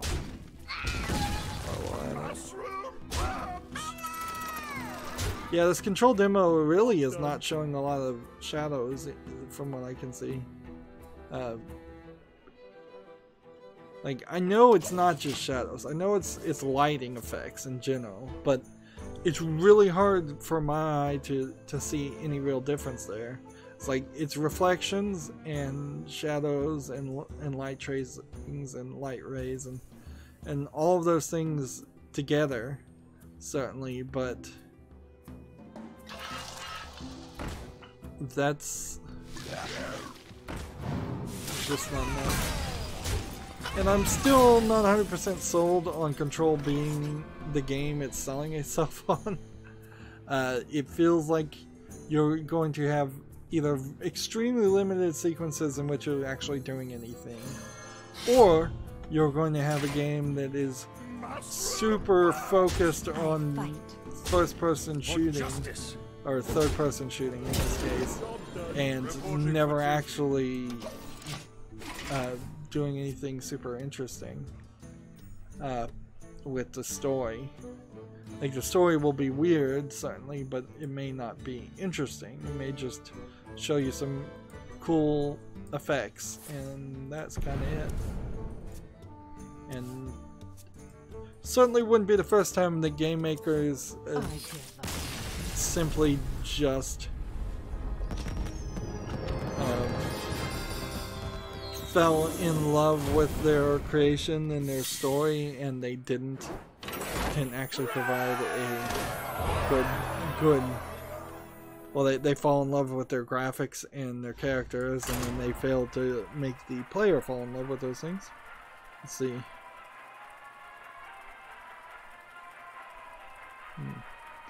We have somebody on the chat going, "Hey, I'm not an expert. How do I get training for an expert?" I don't know what you mean by that. And then same person types a bunch of things in Russian. There's a rule on the side, English only, please, or I'm gonna have to ban you. I don't know what you mean from get training for an expert or from an expert, maybe. If you mean specifically Hearthstone, just keep on playing. Use hsreplay.net and Hearthstone Deck Tracker to tell you. Get Whizbang to, if you don't have that many cards and you're new. That's basically all I can say, is just keep on playing.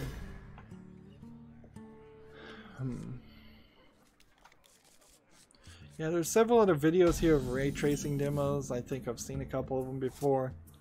I'm not super stoked with ray tracing.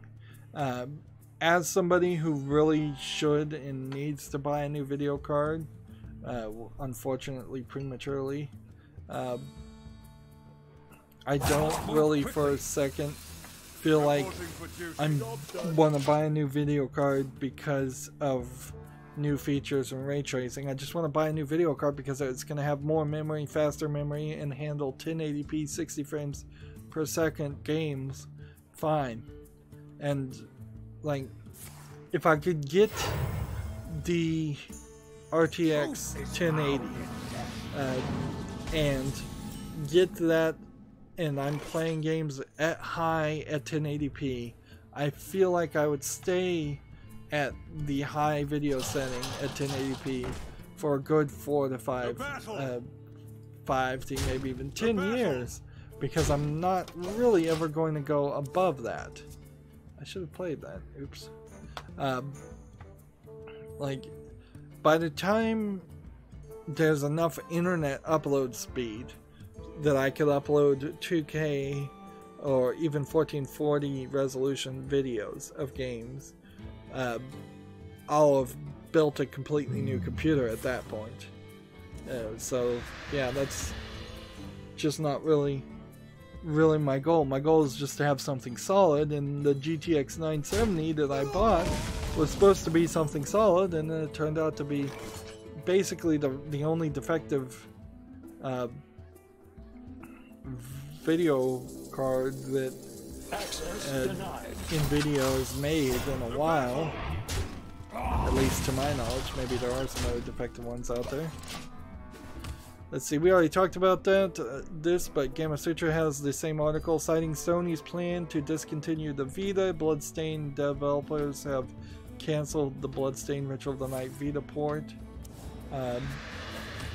So yeah, maybe that's why so many people are also leaving Sony, is because Vita has been canceled. I doubt that's the reason, but it might be part of it.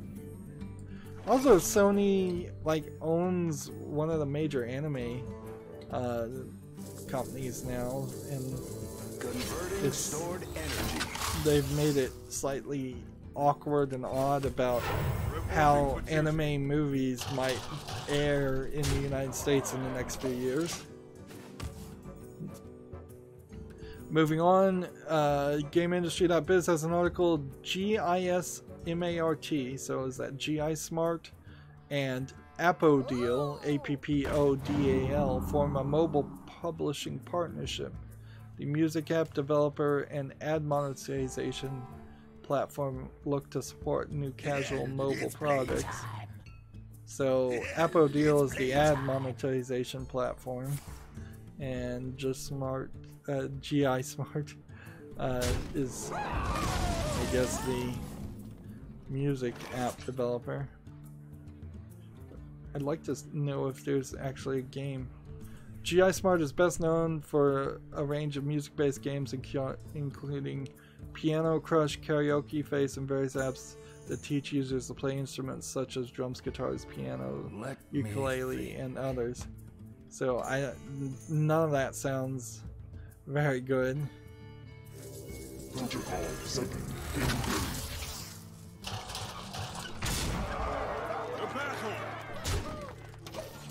There we go. So, industry news, I suppose, but not very interesting to me. Here we have a In the light's name. game that is all one word as its title. It's called HECATONCHEIR, then capital STORY, and the thumbnail breaks it into 2 words. It says, you are a young monster hunter who moves between worlds in search of a special prey. What's funny here is this looks like a very low effort game in the name and thumbnail, but it doesn't look too terrible as a game in general, so all I can assume is this is some kind of either stolen game or asset flip that is using something. Like, you're running around with a bow, you're shooting enemies, you're shooting orbs, little blue points of interest and green points of interest.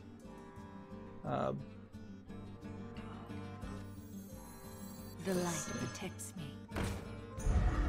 Move quickly. Let's go ahead and just end the turn there. You have this life bar at the top left. It looks slightly low resolution. All the graphics look a little low resolution. If this was a older game, I would forgive that. If this came out like 5 to 10 years ago, and you have like this dragon thing, it seems almost like this is a student project. It has 3 achievements. It's 10% off for 89 cents.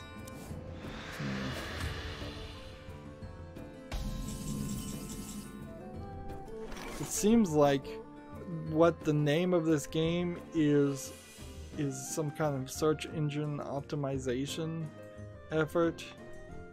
Like they're trying to potentially make more games in the same series.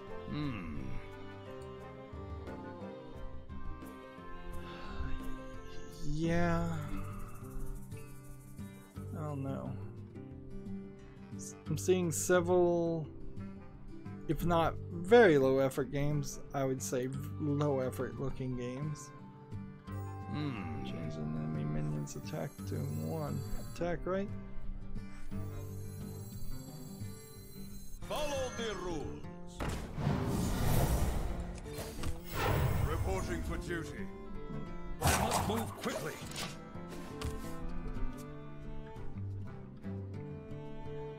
Yeah, I don't know.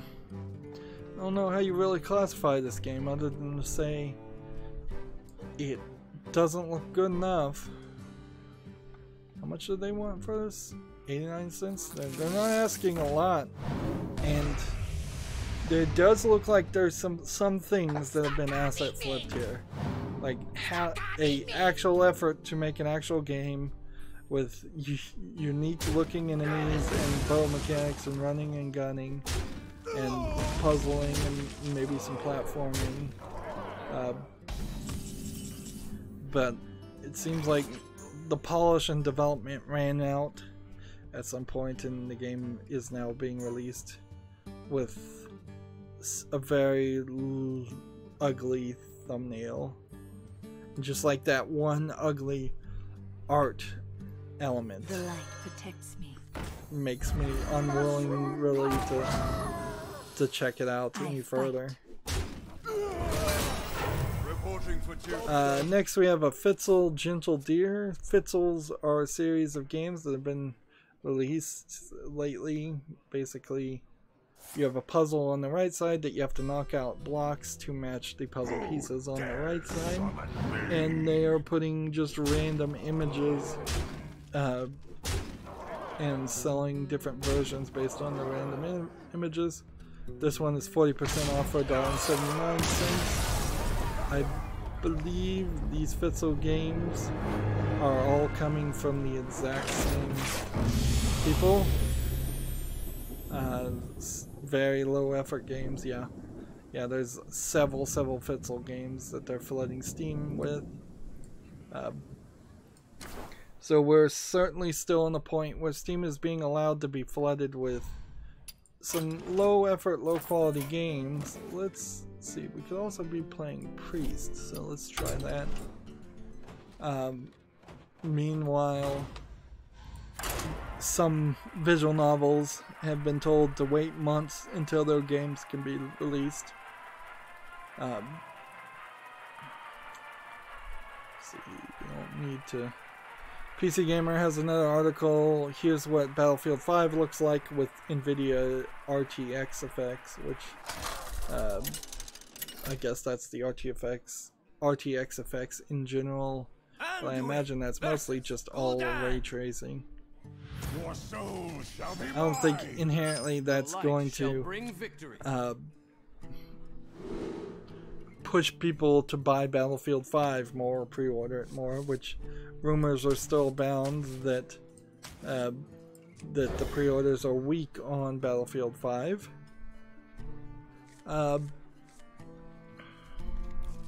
It is also worth mentioning that the RTX Ti, the RTX 2080 Ti, the 2080 and the 2070 have all come out, and I think the 2070 is like $600, and then it's like $700 or $800 for Founders Day one for the 2080, and it's over $1,000 for the 2080 Ti, which that's too expensive. But that is also kind of the tendency of the Founders Day editions sold directly by NVIDIA, is that they are several $100s more expensive. We already talked about that. Why do you call? We already talked about that. PC Gamer has an article. Windjammers 2 is coming to PC next year. Get ready to jam some wind in 2019.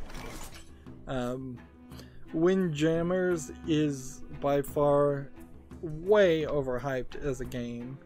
I know Giant Bomb is, and that crew is super into it, and they're obsessed with it.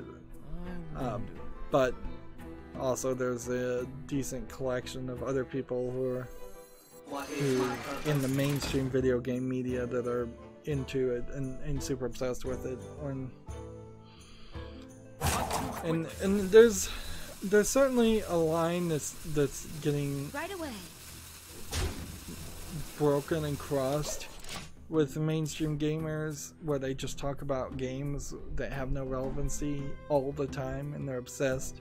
Like, you can see it that a lot of game journalists are obsessed with, well, you could start with Gamergate, but ignore that one. They're obsessed with Cthulhu and Cthulhu-esque things. They're obsessed with Windjammers. They're obsessed with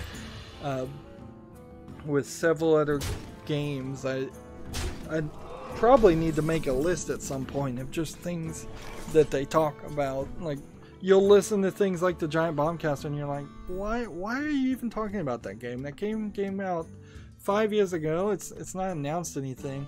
And now that there has been an announcement, the thing that's a problem now is, did they know Windjammers 2 was coming out? Did they get some secret insight to that?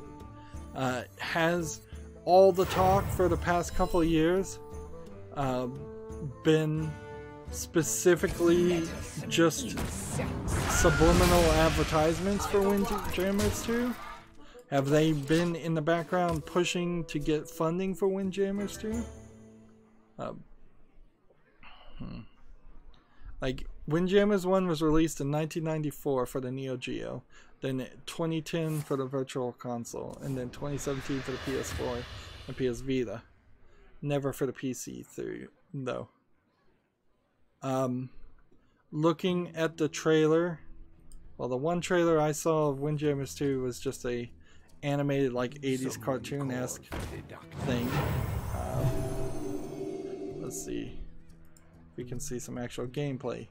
Yeah, the actual gameplay of what Windjammers is, it's really just kind of air hockey with characters that have special abilities, and it looks like at best a 16-bit game. Like, don't get me wrong, I'll play Windjammers if there's a single player thing to even play there. I'm not sure there is. But like it's a game that I would just play and move on with my life. It's not a game that I would specifically spend a lot of effort or time talking about after I've played it. In fact, I'd probably just give it a spotlight and that would be it, because there's probably not too much to do. I'm not going to get into this argument, this article too much, but GameIndustry.biz has an article. Unions aren't the only way to give developers leverage. DLC ex-IGDA director Kate Edwards on labor issues, plus Battletoads isn't a sign Rare is reverting to old P, and Forza Horizons 4 pothole technology. So it's like an interview with Kate Edwards, the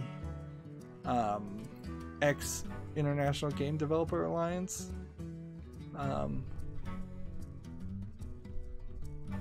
Let's see.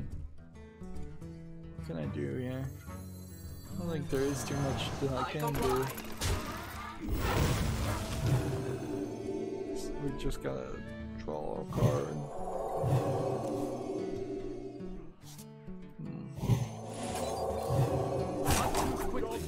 There we go. So I think part of this is the idea of pushing for legal defense funds instead of unions, which is, in my opinion, and I could be getting this wrong, a stupid idea. Because most unions have legal funds, and they will totally sue for causes that they support to support their members. So if you're saying you don't need a union, you just need a legal defense fund, you'd get a legal defense fund if you had a union. So yeah, I don't think that's a genuinely smart option or thing to say. I comply. Let's do this. Do this. Heal this. Job's done. Like having an established organization that deals with the management non-stop every day, knows the tricks they're gonna pull, knows what they will give on and what they won't, knows when to push and when to not push, is way better than, oh, let's just have a fund where we can hire some lawyer and then roll the dice on whether the lawyer knows what to do to deal with all these people more than their lawyers. Like, you're literally also saying that you could create a legal defense fund or a legal fund of some sense that is better and better full than the legal funds of the major corporations that make video games, and that's just ridiculous. But yeah, I don't want to get into this article. You can read it if you want. I think that's asinine. As far as Battletoads not being assigned at Rare is reverting to old IP, I think that's kind of obvious, and I couldn't care less about Forza Horizons pothole technology. Let's see.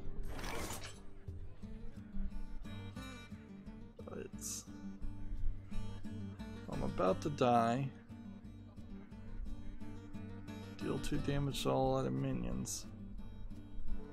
Okay. Let's do this.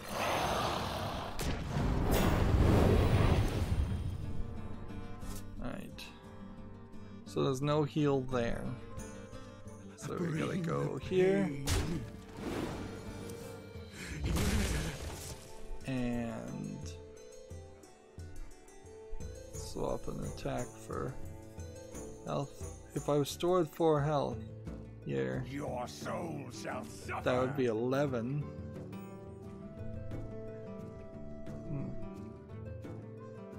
Let's see. Quickly. I comply. And let's get rid of that. And then let's end the turn.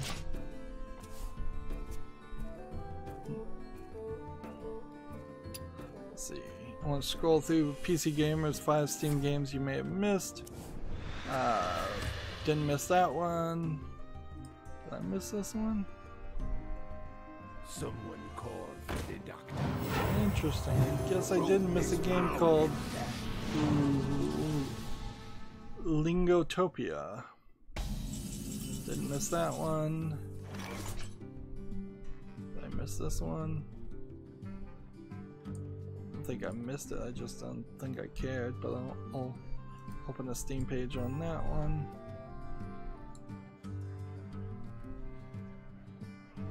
I'm pretty sure I missed this one. Wow. And I'm still missing things. Alright, 2. And heal.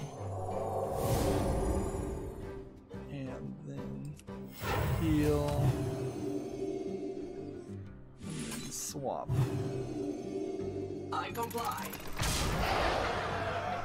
Then win.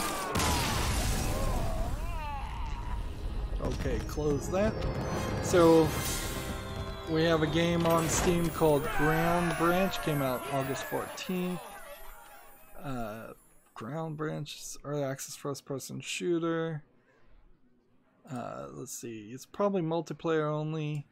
It does look slightly well done, although it could easily be an asset flip. It's single player and online multiplayer, early access, $19.99. I still could easily skip this game though as Ground Branch, even though it's mostly positive, 76% of 143. I believe I need another recording, another victory, don't I? Yeah, one more victory. And we need to play some shaman cards. We could probably play some shaman cards in the middle point there. I could still easily ignore Ground Branch though, because if it becomes an amazingly popular PUBG, I'll hear about it. If it doesn't, I couldn't care less. Well, it's been another hour. We haven't made it to the European Asian account at all, but we're getting through the news. I think we'll probably just go 4 hours today and get everything done, have it a nice clean field for tomorrow. That's going to be it for this recording. As always, I ask you to like, share, subscribe, comment, and watch every second of my videos. If you want a friend or follow me on any social media sites, there's a whole bunch of links down below in the description box. And if you want to support me, I'm asking people to friend me on Steam and gift me a game or a gift card. Thank you for watching. Have a good evening.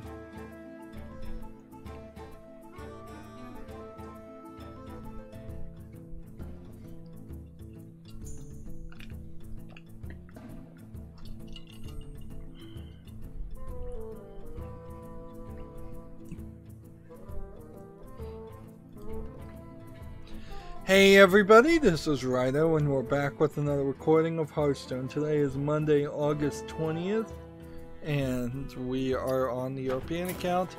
We need to play some Shaman cards, and we need to get Paladin and Priest victory, and we need to defeat the Monster Hunt bosses. So let's see if I guess I can overlap a couple of things and do some Monster Hunt. Let's see, which wood is Monster Hunt, which would be... well, right now I'm in the middle of a monster hunt with rogue cards, so take that and we'll just move forward. I'm unlikely to win here, but maybe I'll get that done. I don't believe I've done all the monster hunt things. Versus the Whisperer. like for the European account. I doubt I'll ever spend the time to do them all, but it's not really worth it. Let's see, this one, and this one. We'll just get rid of everything. We have a game on Steam called Destination Primus Vita Episode 1 Austin. They say it's a first-person episodic puzzle game set in a sci-fi universe. I don't know exactly how the puzzles are going to work, but I'm seeing some very interesting animation here, and I'm getting a little. Let's see, all spells have echo. Oh, is that all? That's easy enough.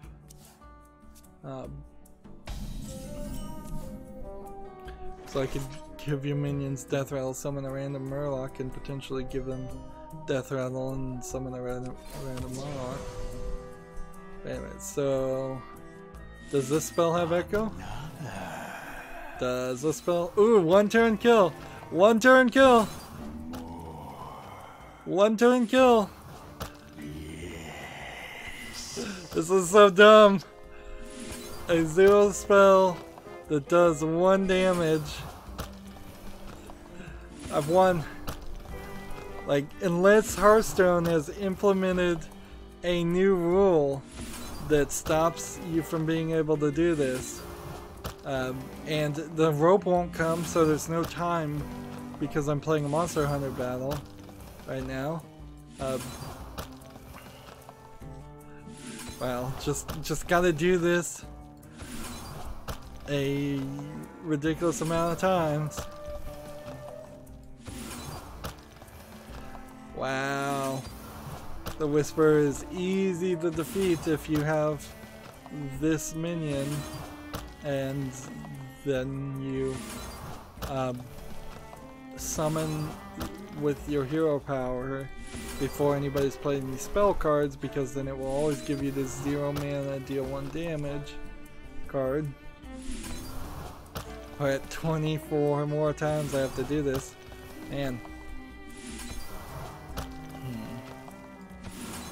This is ridiculous. Meanwhile, I'm looking at the images of this game, and I really like the art style here. It seems like you're going in a very different way, but as for what the actual puzzles are, it seems like it might just be a collection of puzzles, so sort of like the 7th Guest, which I recently played, which is fine. A interesting story with some puzzles to turn it into gameplay. It's not a big deal. It's like, I don't want to even use this. I want to kill him in a 1-turn kill. Like, just using this. There's nothing in this card that says you can't win from this. And even if he was to destroy his face, he would have to destroy his special ability, so that stopped working. Wow. That was amazing. That was completely amazing. Alright, so we're back to this point. And are we playing pirates for the most part, or are we playing something else? I think I want this. Battle cries trigger twice, sounds like a fool. And now we move on.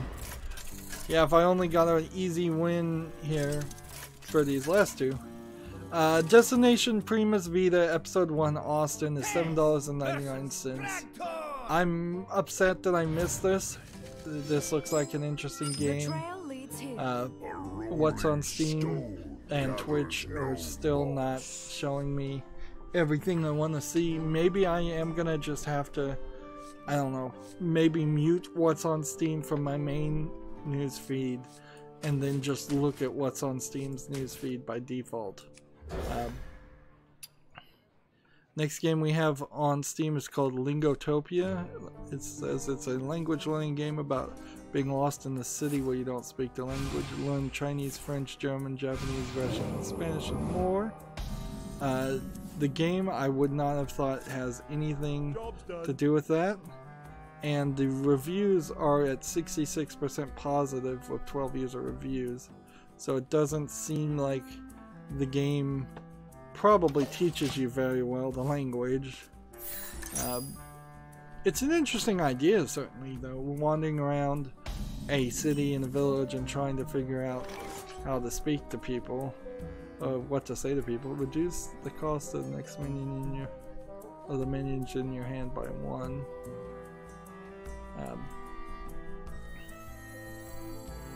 Let's go and play this, and then end the turn. No one-turn kill here. So I want to see the reviews of Lingotopia. It's $19.99. I bet it runs like garbage. Let's see. Is a not recommended review product received for free. I would really love this game, but I simply can't bring myself to in its current form. Despite that, I will provide some pros and cons. Here's the bad news. I skipped the pros. Tank controls. Spoken guides are extremely quiet and the sound quality is lacking. I'd also appreciate an option to slow down the audio to better hear the new words that are spoken, and when selecting a word in the dictionary. Clipping happens way too often. Fix camera angles to make it better to see. Overall, I would not recommend this game to anyone as it is now. I hope the developers will continue to improve it. Which, okay. Fair enough. Like, let's see. Let's see, here we have another not recommended. As a Kickstarter backer, I must say I am disappointed. I love the idea, but the game feels very unfinished and clunky to me. I can see that Tristan put a lot of work into his game, and I hope I can change my review to a positive one upon a further update. So, yeah. That seems to be a issue, certainly with Kickstarter games.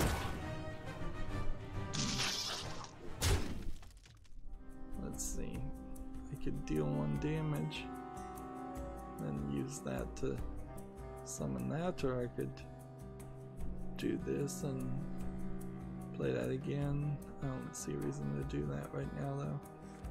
In fact, I don't see a lot of reason to do anything, so I'm gonna just end the turn. So yeah. By Hagatha's will.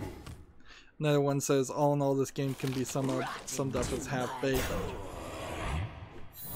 So yeah, this is a game, Lingotopia is a game where for $20, I can't even wishlist it. If it turns out to be a very well polished 2.0 version, I think it'd probably get reported on by the news at some point. Battlecry is triggered twice. Who knows what secrets will uncover? And let's see, how are we gonna do this? Fire everything! This. This. This. This. This. Let's grab this. And ooh. Sure. We'll steal your thing. Summon minions that cost 5 or more attack. Okay. We'll see if I have anything with 5 or more attack that I can play. Your Gamer has an article. Diablo 3 on Switch plays just how you want it to. The devil finds work for idle hands. Summon a random Murloc. Okay. If I was to do this, and then give me this back. Doesn't work.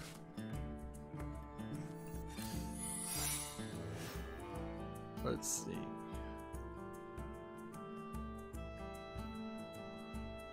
Let's do this. Perfect. Great.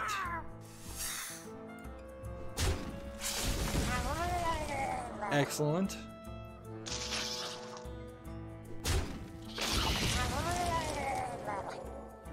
Let's see. Draw a card. Excellent. Your history. Lifesteal. Very good. And end the turn. That was nice. So yeah, it's really good to hear from your gamer, if you can trust your gamer, which I guess you can in this case, or I'd be willing to at least. That there's let's see. We do this guy's toast. And then we do this. And then we do this. This guy's toast.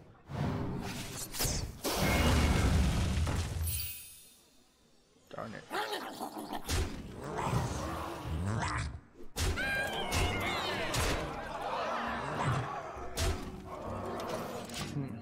Oh well, next turn I can play this.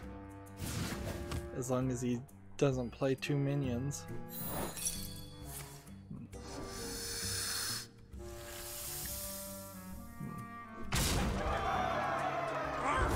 Like, yeah, good to hear that Diablo 3 runs well on Switch. For people who want to get back and play some more Diablo 3, Switch sounds like a pretty good place to play it. It's apparently...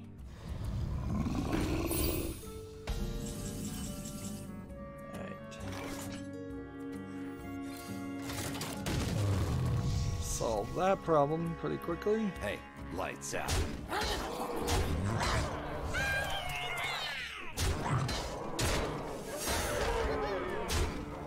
I'm gonna run out of space if I'm not careful. Raise the earth. We have a game on Steam called The Moonstone Equation. It says it's a puzzle platformer with pixel graphics. Doesn't look amazingly bad or good. It's kind of just in the middle with the pixel graphics, and that's always kind of the problem. Is it's hard to really tell. Okay, just play this and this, and I screwed up totally there. Hey, lights out. Totally screwed up. What I should have done is done this to do this. Done this to do this. Done this. Done this. Done this. Done this. I guess I won, so who cares? Moonstone Equation. I can't tell by the visuals. It's $9.99.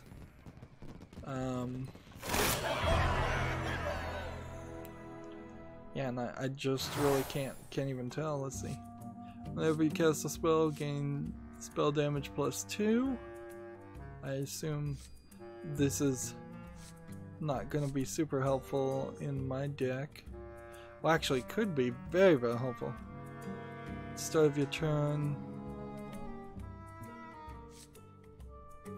Transform into a 5/6. I'm gonna take this because actually that might work very well. And then I'm gonna take this. Arise, Shivers. Your vengeance is at hand. I give you the Gilnean Princess. So how much is it? $9.99, and there's no reviews in the Moonstone Equation fails to really annoy or impress.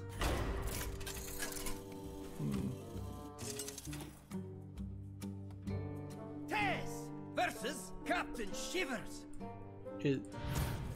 I guess since I don't see any enemies and I don't see anything here, it seems like you'd just be It be platforming. the daughter of the king that done us in. I don't think I've ever played against this enemy I'm playing at. So yeah, I'm just gonna close that one and move on. Give a thing for this. I kind of like that one, but I want to hold on to it.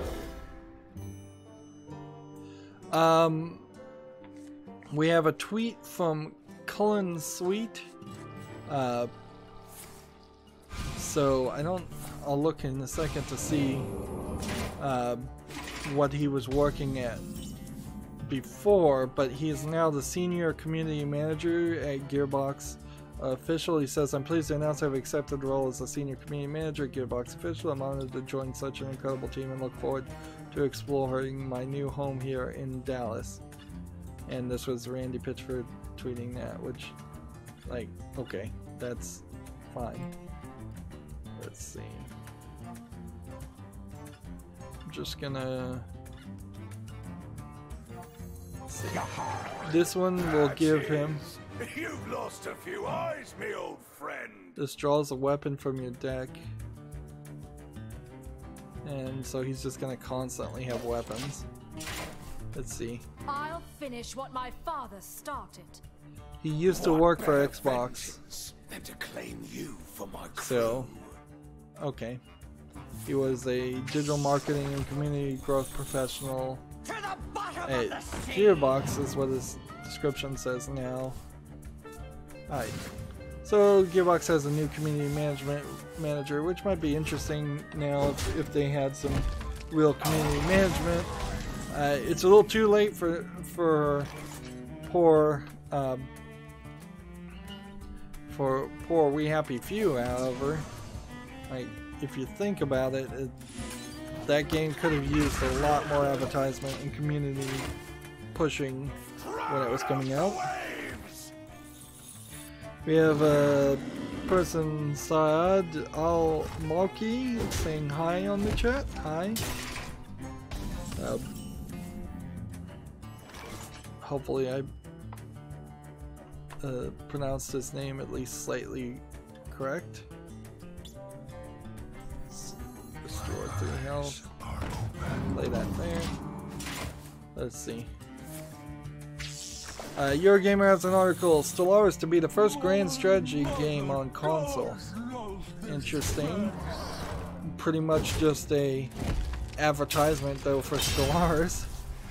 Which first launched May 2016 and has sold more than 1.5 million copies according to Eurogamer, so I guess there is a slight relevance reason to do that and say, look, this game was popular and now it is going to be on console. I would argue it's highly unlikely though that it actually is the first grand strategy game on console. Like, whatever grand strategy game is. I don't know that definition, if there is a real definition there. But let's move on. We have a game on Steam called Exodus. In an alternate version of Earth where the Soviet government won the race to the moon, you crash landed into one of the most inhospitable environments known to man. Will you be able to survive the moon with only what's around you? And it says it's an early access action indie game, although that sounds to me like it would be closer to a survival game. Let's see. Gotta be a little careful here to not waste a bunch of effort and time.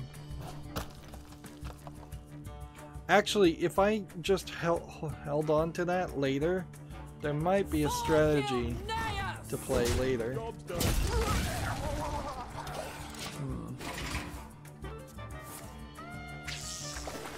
So yeah, you're on the moon in this game. The graphics Come back to me. look a little polygony. It looks like you're on the moon with modern technology like solar sails and such, so that and holograms. So not even modern technology. And yeah, it is. I mean, this is just like No Man's Sky. It's just a No Man's Sky survival asset flip game. So Exodus is $4.99, and no thank you to that. I think no, we're done falling for those types of games. Let's see. Keep on playing the J Golems. And I'm gonna hit this one and then hit that one. We have a game called Olorun Theocracy. OLORUN. So it says it's a medieval style fantasy RPG. Early access, of course. Looks like it's a little bit more ambitious than your standard asset flip. There's a desert, there's a forest, there's apparently elephants that can be ridden. Let's see. Let's play this and draw those 4 cards. I'm looking for that one legendary card if I can find it. That would be ideal. You die now. Seems like there's sword play. My blade sings to me, and I sing back.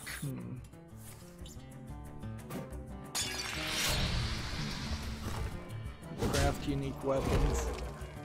No, I don't think so. I think this game is too ambitious from a no-name developer. It's 10% off for $15.29. And it's only in English and traditional Chinese. And yeah, I guess this does look like a lot of those Chinese games that would sell in China or have sold in the past in China. I'm not sure they would sell these days as easily. X marks the spot. Want a deal? Let's do this.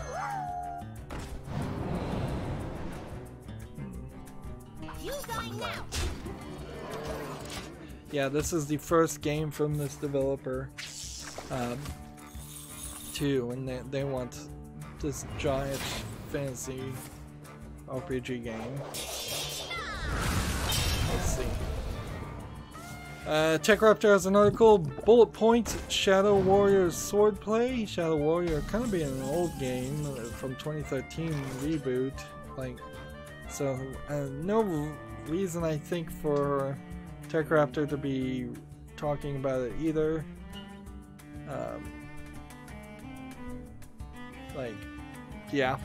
So TechRaptor also falling into that problem of people being obsessed with old games, and just like, when you're obsessed with an old game, in my opinion, you can talk about it when there's a reason to talk about it, but then you just gotta keep it to yourself, and try not to don't try to work it into conversations, particularly when your conversations are around the idea of, let's see, I need something. Shuffle a copy of your hand into your deck. Dead Man's Hand. A Snake Trap. I'll take Snake Trap, actually. Because if I could play Snake Trap and trigger it, and then play this and summon a bunch of Murlocs, that would be great. PC Gamer has a article, Asmodee Digital, that's ASMODEE, updates digital board game release dates for Pandemic, Munchkin, Gloom, and more. And I've heard of Munchkin, so these are somewhat known board games that are getting digital versions. I'm not sure if that inherently is something that needs to happen, or that I absolutely would insist on happening.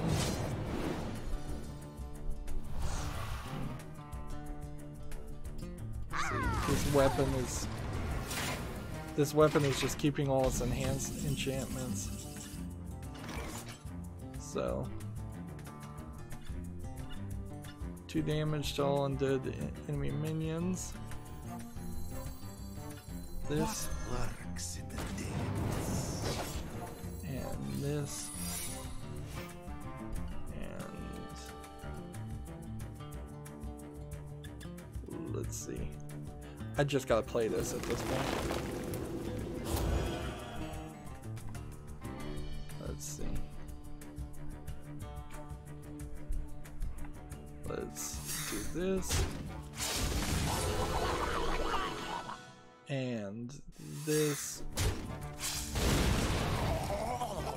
Those aren't particularly great cards.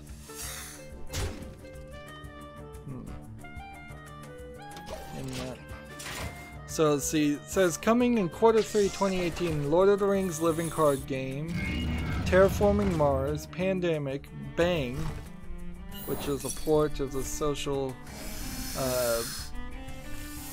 deduction classic by Emiliano Segarra. Coming in Q4 is Gloom, 5 Tribes. I don't know how you're going to get all of these games done in that time, frankly. Let's see, how many cards does he have? He has a bunch of cards. So, but if I was to do, say, get rid of this,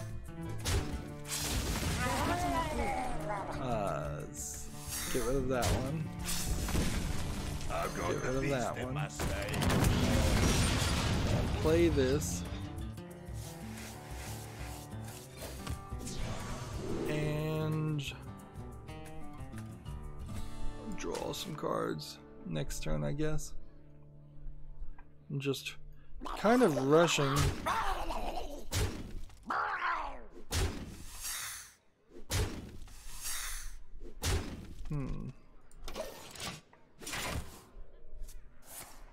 See, doesn't this guy have poison and lifesteal? So he's healing himself every time? Yeah, it really is.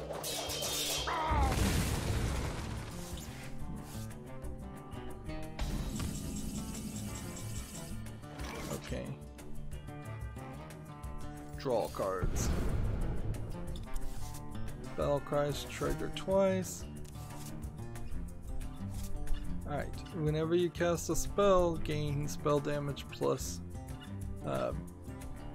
2. Can I play both of these safely?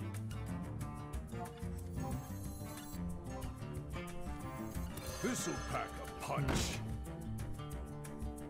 How much would this be down to? Yeah, if I would turn them to my hand, I don't think that's a great move.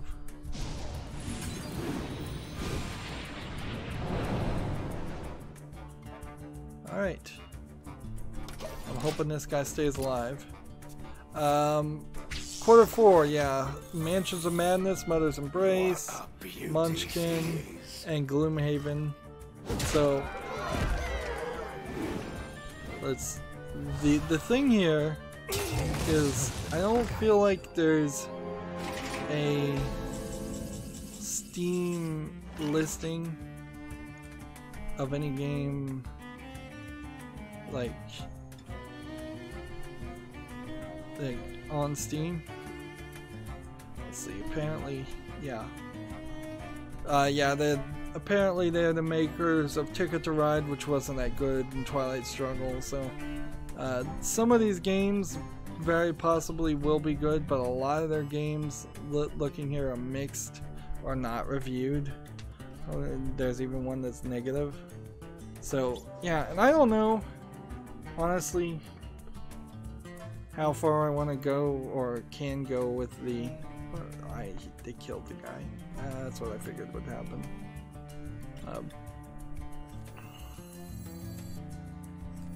Talk about a nice suit. Play this. Take this. I'm gonna lose. Probably should just stop. Like, had I had this, when I could have had that. Let's see.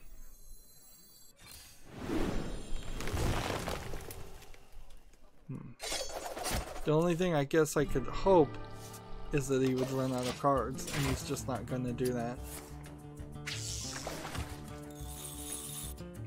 Moving on, Gematsu has an article. Leisure Suit Larry, Wet Dreams Don't Dry, launches November 7th. Again, this is an instance of this game, which should be getting more coverage, is just not getting the coverage it deserves because of Western bias. Like, okay, a couple of those would have been helpful. Trust the pirates.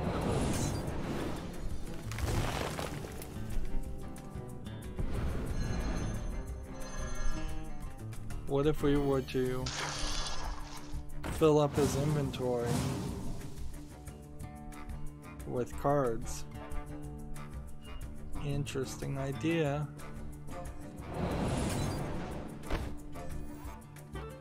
Let's do it. Let's see.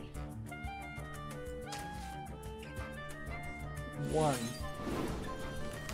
2, 3, 4,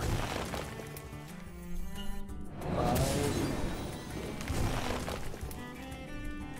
and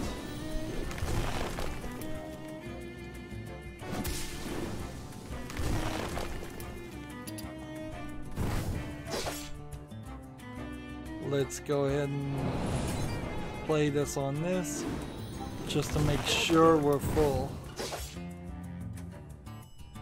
End the turn. Burnt. Let's burn those cards.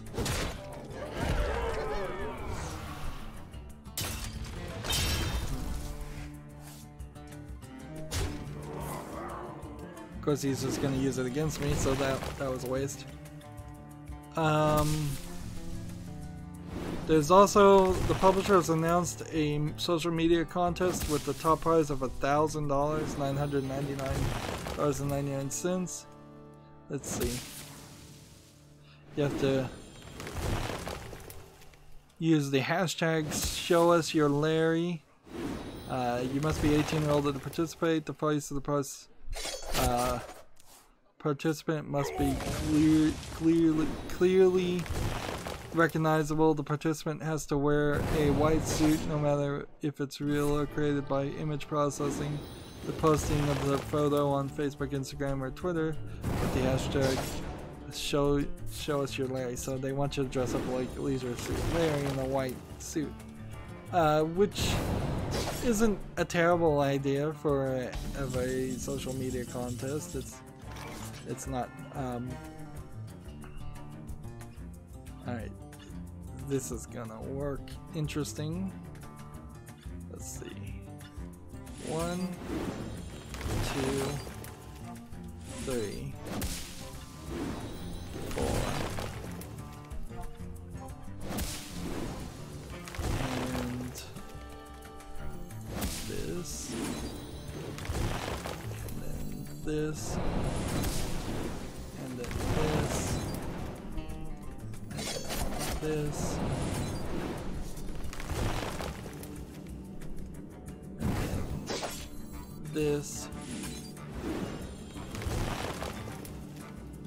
It's funny how this kind of animates weirdly.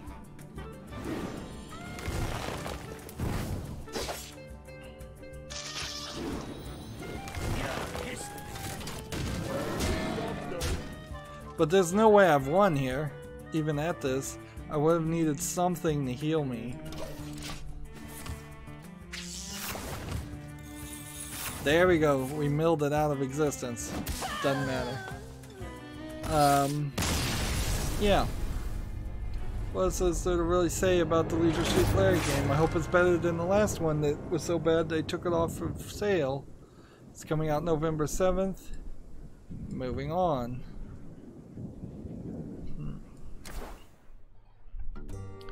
Let's see. OBS Studio 22.01 Welcome aboard. apparently was released 7 hours ago, so I'll upgrade that. OBS as the Open Broadcast software.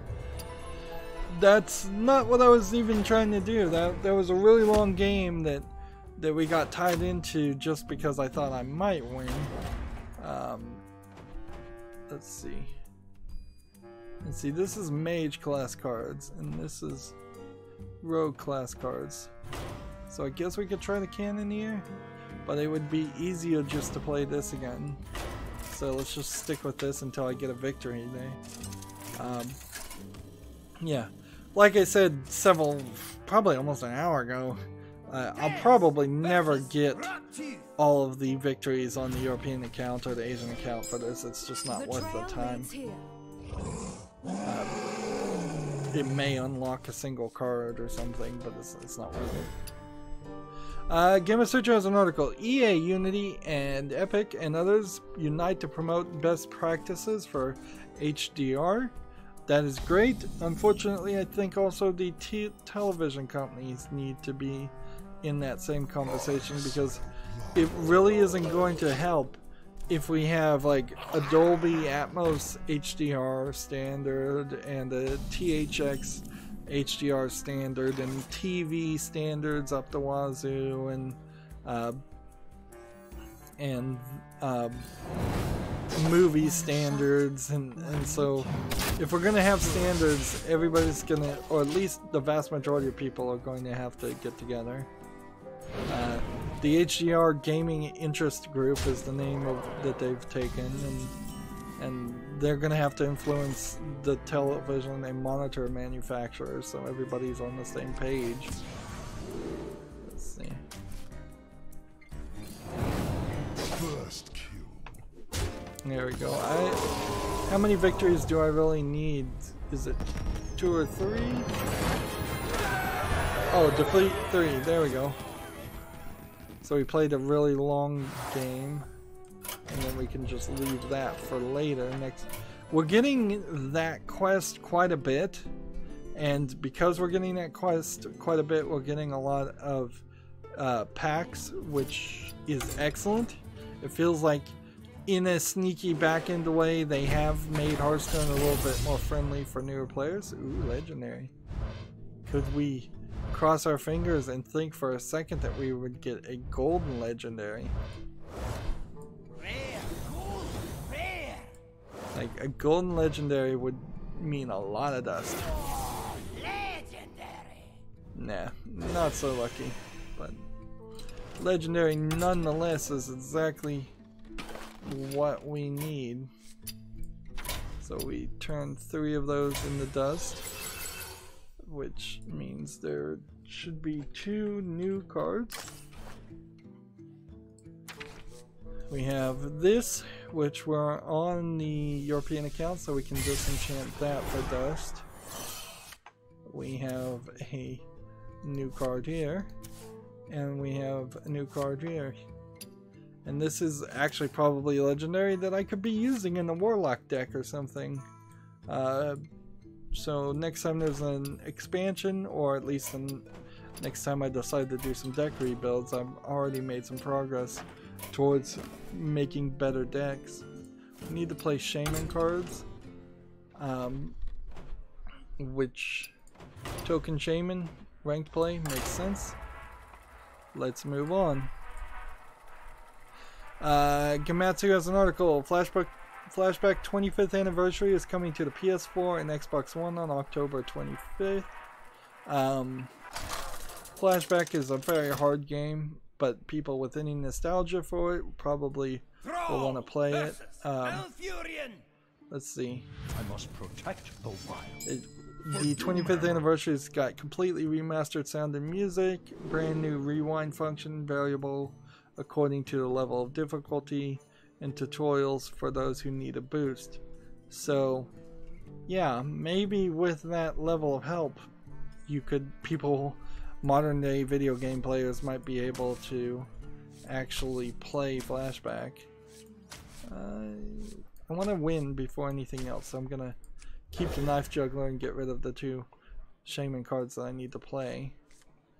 Gematsu has an article. The first-person action adventure game Falcon Age has been announced for the PS4.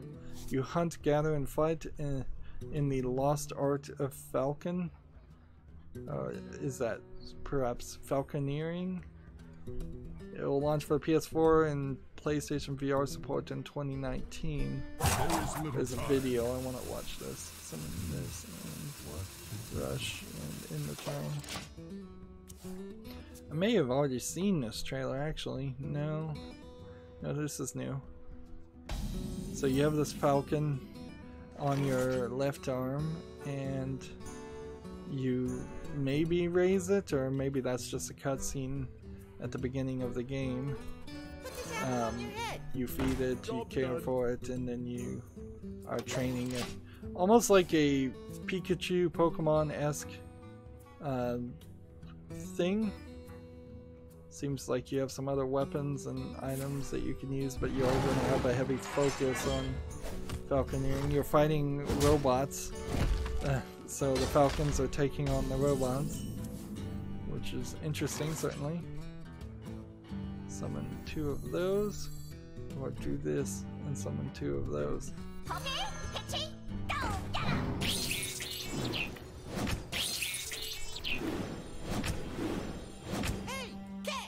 There we go. It's a shame this isn't coming to PC, because I think Falcon Age would be an interesting game to play. Although if it's a VR game, I wouldn't be surprised if it's actually really short too. Alright, we have a game on Steam called Spaceball. It's 69% positive of 13 user reviews. It's a free-to-play sports action game. And it seems probably like a janky, zero-gravity, like...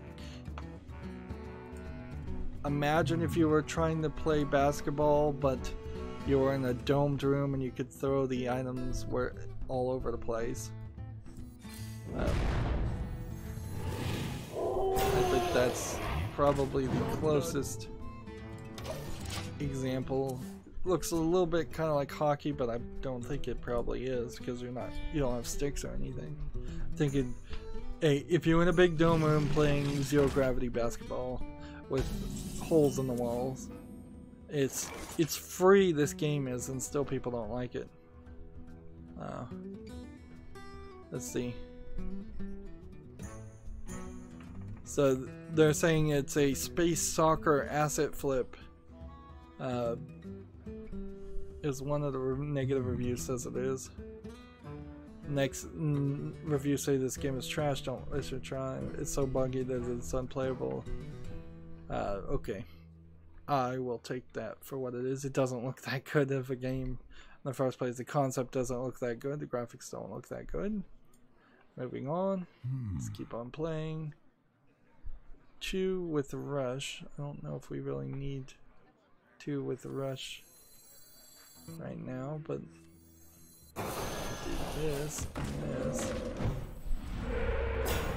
And keep on playing. Gematsu has an article. Hollow Knight is coming to the PS4 and Xbox One alongside a physical edition in the spring of 2019. Of course, Hollow Knight is one of those games that I should get around to playing. I think for a lot of people you're going to get down to a choice of whether you want to play Hollow Knight or whether you want to play Dead Cells. And I think for me, I probably would prefer to play Hollow Knight. Although, yeah, I just think you're going to get a little bit more interesting gameplay and graphics playing Hollow Knight than Dead Cells. Hollow Knight is very positive, 94% of 23,322 user reviews in its lifetime. So I'll double check to make sure that's on my wish list, as almost certainly is. If it isn't, then I dropped the ball at some point. There we go. We'll take this one out with these Rush Sparks. Do that. In the turn. This game has come out with no advertisement at all. Sword Art Online, Hollow Fragment. For the fact that I follow Gamasutra and Gamatsu, which I guess maybe Gamasutra really isn't a Japanese company at all. It just, I thought it was by the name. It's odd that Sword Art Online, a Sword Art Online game, would not come out with more fanfare and more just general advertisement. Like, I know Sword Art Online at this point isn't the biggest of animes, and it's a very cyclical thing, but it's odd. This seems like this is also somewhere in the 3rd season of Sword Art Online, or the 1st season. It's not the Galgun online spin-offs and that character.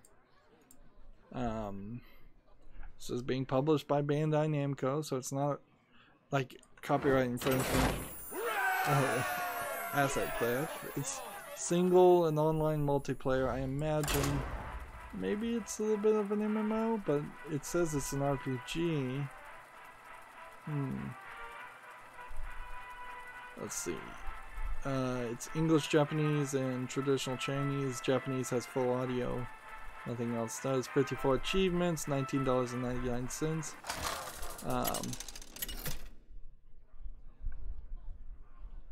It says, from the base of Ark Sophia, a town located on the 76th floor, that would be in the 1st season then, try to reach the 100th floor of Ironcrad and explore the hollow area. Strategically take down enemies to survive in the harsh world and chat with your companions in real time, taking part of the active strategic battles. So I'm not sure how much of that actually is online multiplayer or versus just a chat system. Graphics look moderately okay, they're not great. You're half RPG playing a story and half playing an RPG, and so there is a chance that by doing both, Sword Art Online games potentially will never be that good. The concept of the Sword Art Online series is probably great for Bandai Namco, because then they can churn out Japanese RPGs that would have to stand on their own.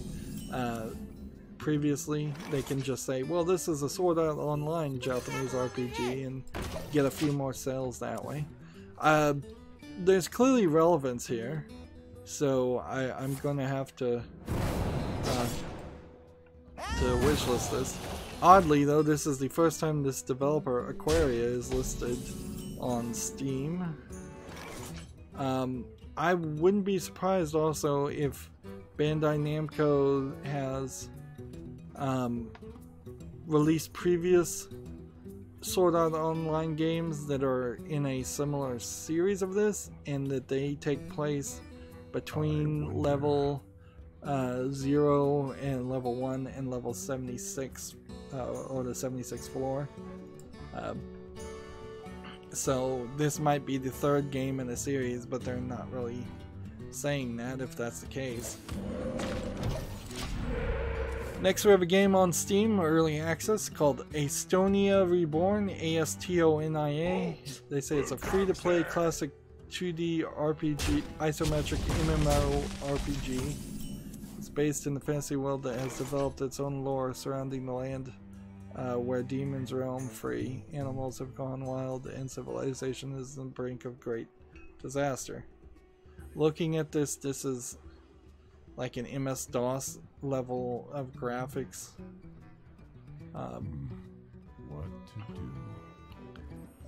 Can I do this? If I did this and this, but this would die if I did that. I've got to do this and then this. first, and then end the turn.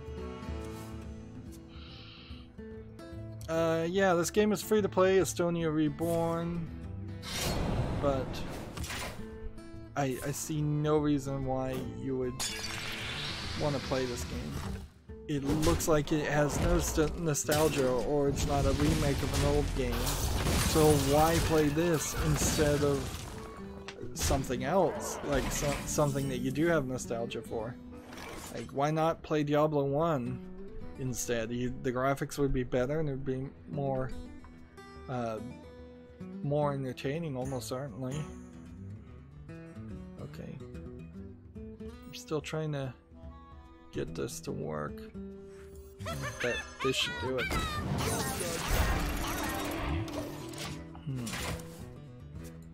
Close that. We have PC Gamer has an article in the updated Skyrim mod for the Sinister 7. So the mod is called Sinister 7. Has added unique assassins that will hunt you down. They're twice your level and can show up anywhere, which is an interesting idea, certainly. There really wasn't much of an enemy in Skyrim after you. Once you left a cave, enemies generally don't follow. Your worst enemy that would follow you would be the guards. Let's see. 35 to 31.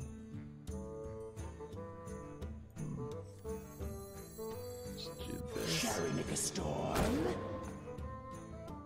And let's see. This. If we kill this guy now, will he die? No, we could, at best we could kill this guy. And see, this guy will get Wind Fury when he attacks, and so he'd be able to attack anyways. So I should just attack the face and end the turn. I talk about Skyrim mods a little too often, in my opinion, but they're big still, so it makes sense. Out of my jungle! Alright, next we have a game on Steam just called Free Throw. It looks like it is a first-year programmer's project for a free throw basketball game. Just single screen Unity thing. Well, they changed the background and they seem to have changed the basketball hoop in one section to be more of a tic-tac-toe type hoop. Like, this looks like a VR game, and that would make a little bit more sense, but it isn't. So who knows why this game exists. It's 99 cents, and I couldn't recommend it to anybody. First game from a developer, and I'll keep an eye on that name and see if there's going to be a reason why that developer would. Alright, let's do this. These don't have rush. They can merge these, which I shouldn't have done. And can't do anything. I'm about to lose. I should just play the shaman cards and be done with it. Call of Duty World War II has been tweeting a lot of things about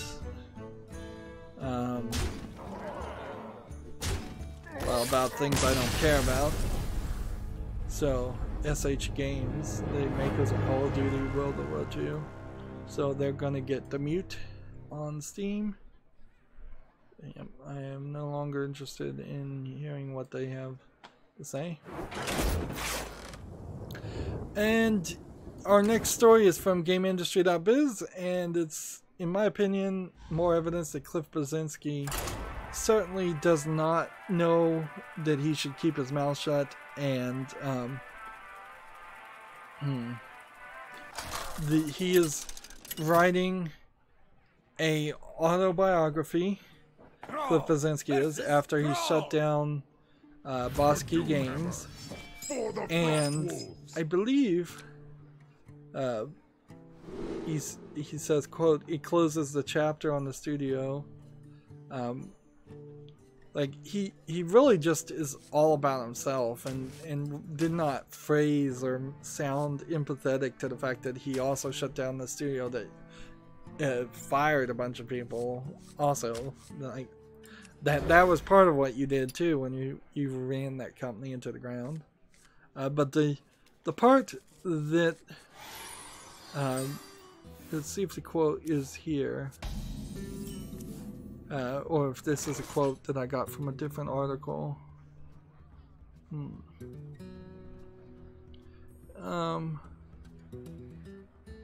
No, I guess the quote is from a different article. The last part of the GameIndustry.biz article says Bosinski announced he was stepping away from games development to spend more time with his family, which is basically what they always say. Yeah, and give it 6 months, he'll be back.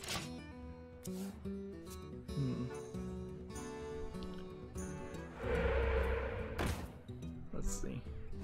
Okay, here's the quote. It is in here.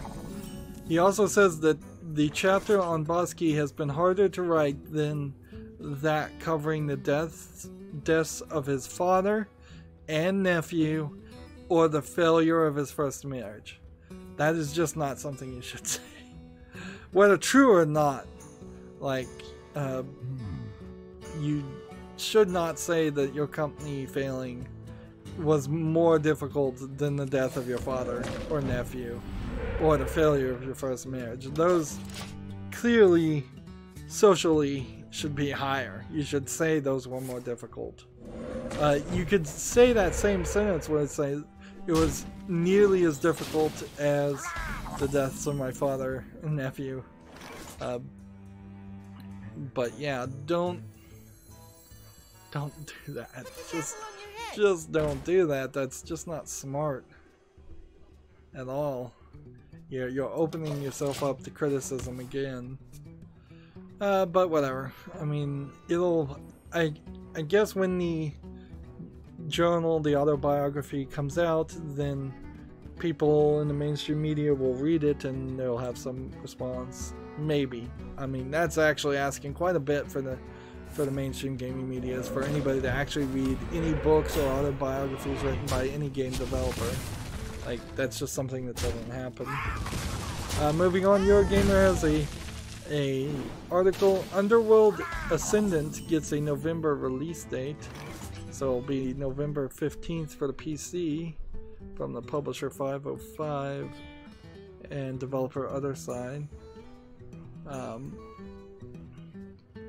Let's see, is Underworld Ascendant is a crowdfunded game that I wrote more than 4 years ago, is the quote. So it's not part of the Underworld TV series? I thought it would have been. Okay. Let's play this. And do this. And then do this. There we go.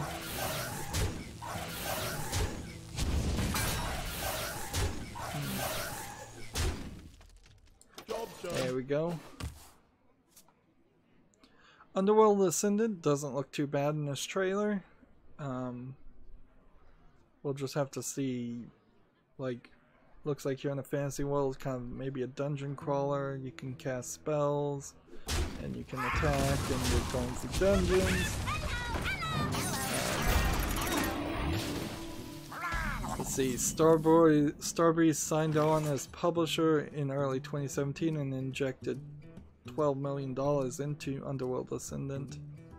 So when it comes to PC, if it's on Steam, I'll add it to my wish list. Right now it's not too much else you can do with that.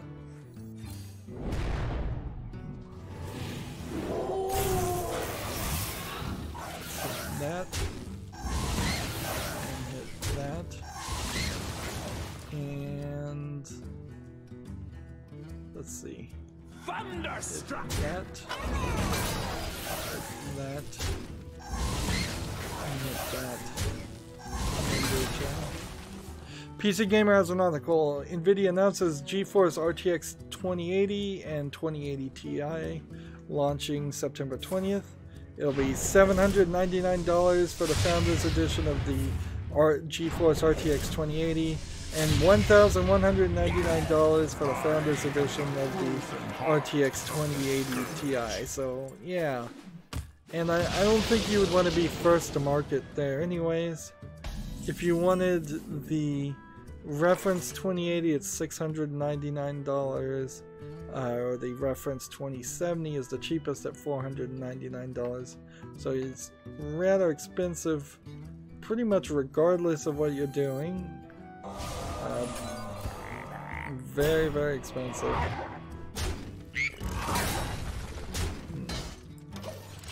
Founders Edition of the RTX 2070 is $5.99. These numbers, clearly you see they're just kind of made up values. One tastes like cherry. And I'd like to see a comparison of what a 2080 is towards a 1080, but there's, well, actually, here's a comparison chart, and it actually doesn't look much different. So maybe I'll just buy a 1080, maybe a 1080 Ti, get a cheap previous generation instead of skipping all the way up to a 2080. Maybe I'll just get a 1080 that at a slight discount there. 2 damage to all other enemies. Let's see, GameIndustry.biz has an article. Keyword Studio has acquired Studio Gobo for £26 million. Technical service providers continues its spending spree with its 8th acquisition this year. Let's see.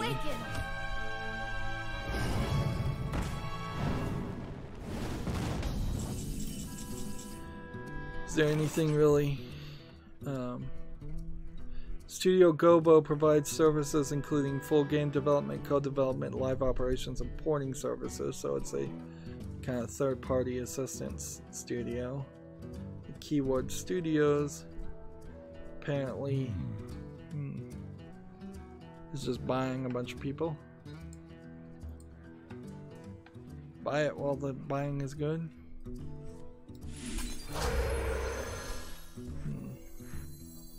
Let's see. You can play that. And you can play that. Attack there. This happened a day ago, so it's probably already overcome, but PC Gamer had an article. Some of the greatest visual novels on PC are discounted until tomorrow. This is Danganronpa, the Zero Escape games, and more. It's all Spike Chunsoft software. It was on sale. So if you wanted to get it, there were some discounts to get it. Not great discounts, to be fair. Like, visual novels aren't going to run 90% discounts, even for very old visual novels, particularly if they're good ones. So if you get 50% off, you're probably doing pretty good. Heck, even if you get above 10% off, I would say you're in a range where where you could be in a good position. Alright. So we want as many things dead as possible when this turn is ended. So we're going to I could have killed that. Oops. I over-focused on killing this one when I should have done some damage to that one. Job's done. Let's see, Rock Paper Shotgun has an article. Dear Sophie rejects teen nostalgia.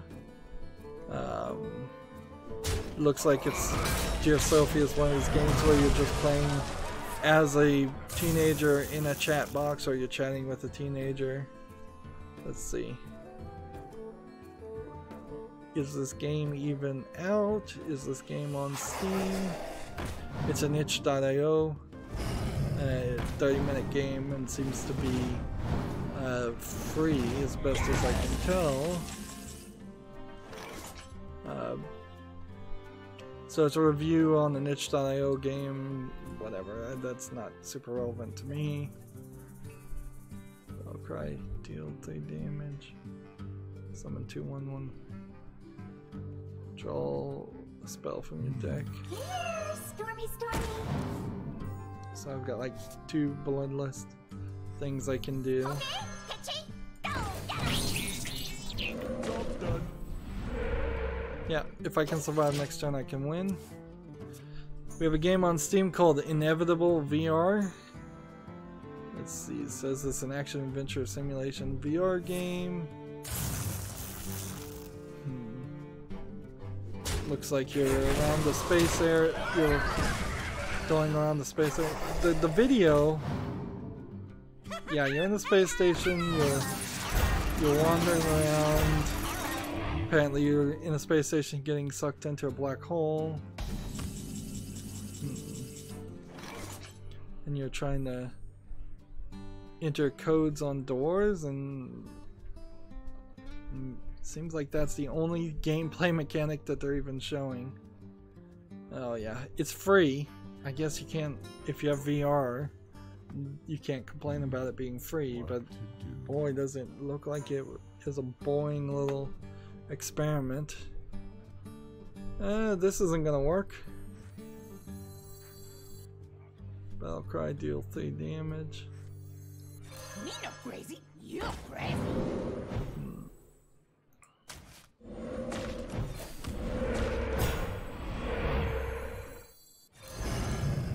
Like, I can try and save myself some life here, but I need...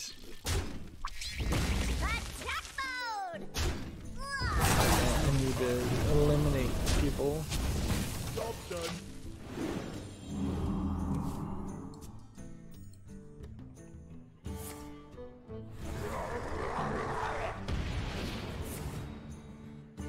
Oh yes,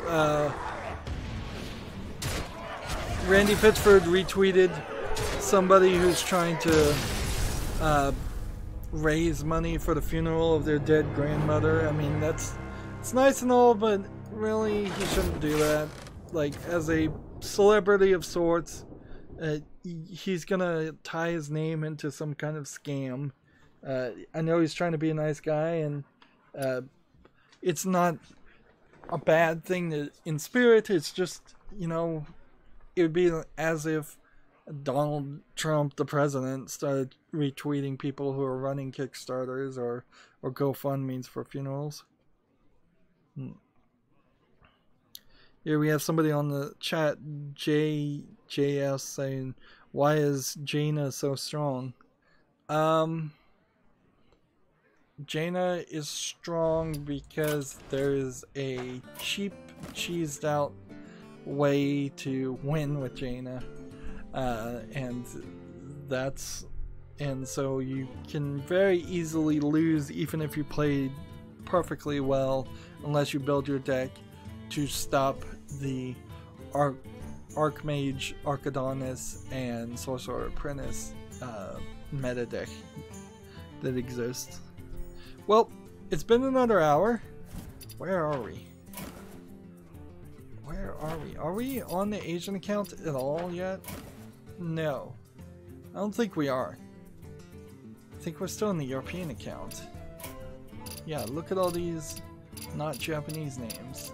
These would have been Japanese names as an Asian account. Okay.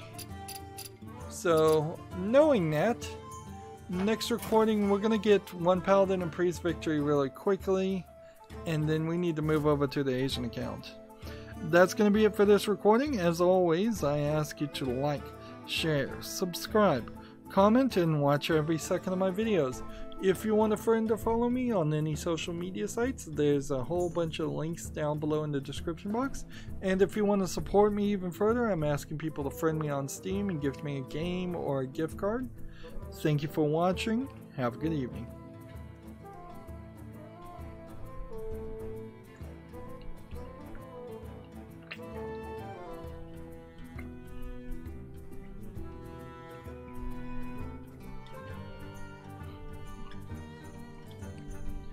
Hey everybody, this is Rydo and we're back to another recording of Hearthstone. Today is Monday, August 20th, and we are running a little slow, but I guess I have more news to talk about anyways. I should be on the Asian account at this point, so I want to get one more victory with a Paladin and Priest. Let's try a Paladin. Let's go with this odd Paladin, hop in here, and keep on playing. And I want to definitely get all the news done today. So let's get into that. Bruce Campbell, the character who is the main character in the Evil Dead series, has recently announced that he's stepped down on playing that character with the cancellation of the Stars Evil Dead TV series, which I actually watched that on Netflix. I kind of liked it. So it's kind of a shame that didn't go further. I think by the third season they were at the point where they could have had Bruce Campbell, who is pretty old, step away from that and die heroically and just move the story forward. But how this ties to video games is Eurogamer has an article, and Bruce Campbell said that there is an Evil Dead video game in development, and he will he is contractually obliged, and he will be reprising his role as the character Ash Williams, that's the character's name, in the video game. So the title of this article is "A New Immersive Evil Dead Game is on its way," says Bruce Campbell from the Ashes. Is the subtitle there. Now, I don't think Bruce Campbell for a second plays video games or knows anything about video games, so him calling something immersive is not really a descriptor whatsoever. He was talking to Bloody Disgusting, which is like a horror genre website, I believe. Let's see. He's officially stepped down from portraying Williams in the movies or TV shows. I think that there could easily be somebody to replace him playing that character. I think also you could just introduce similar characters and not replace him. Kind of either or works pretty well for me.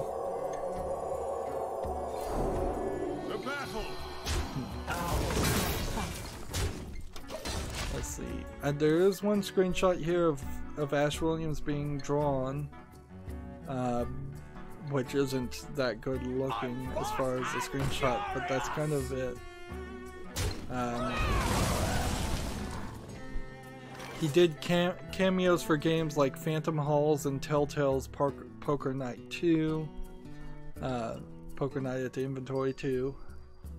So he's been in a couple of games before.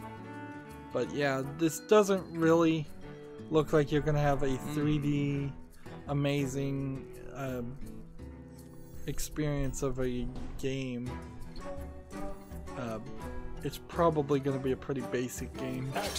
More basic than I would guess the... I shouldn't have played that then. I should have summoned a Paladin. Silverhand Recruit. Like, the Friday the 13th game, for as much as that was a mess, like, I would expect that the Evil Dead game is a 2D point-and-click adventure type game, and nowhere even close to what the Friday the 13th game was. Mushroom power! Reporting for duty. recording. Deploying countermeasures. I fight. But yeah. Frankly, I'm more upset that they canceled that TV series because I thought that was fun. I don't know if the world is in a mood for a show like that, but I liked it. What can I say?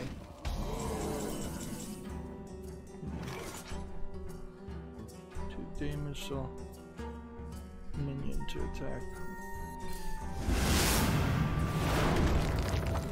Let's see. The light dims, but I fight. And that. The battle. Oh, that was stupid. I should have killed it.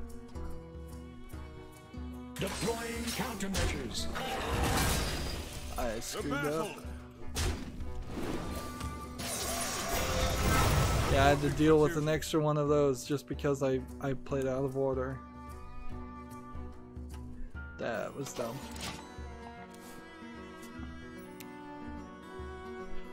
Your Game has an article on my summer fling with Suikodin, Suikodn,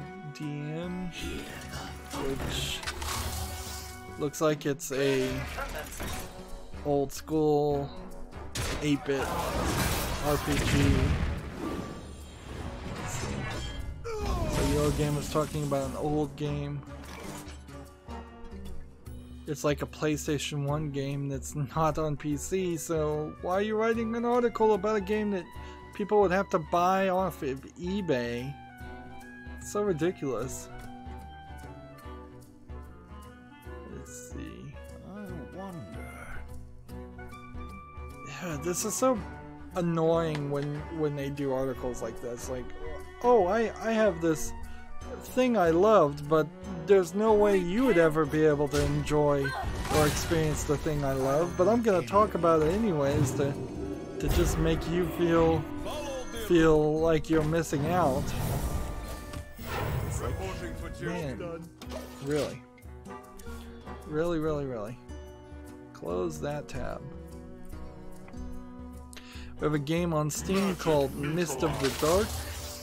Says it's a free-to-play early access horror game.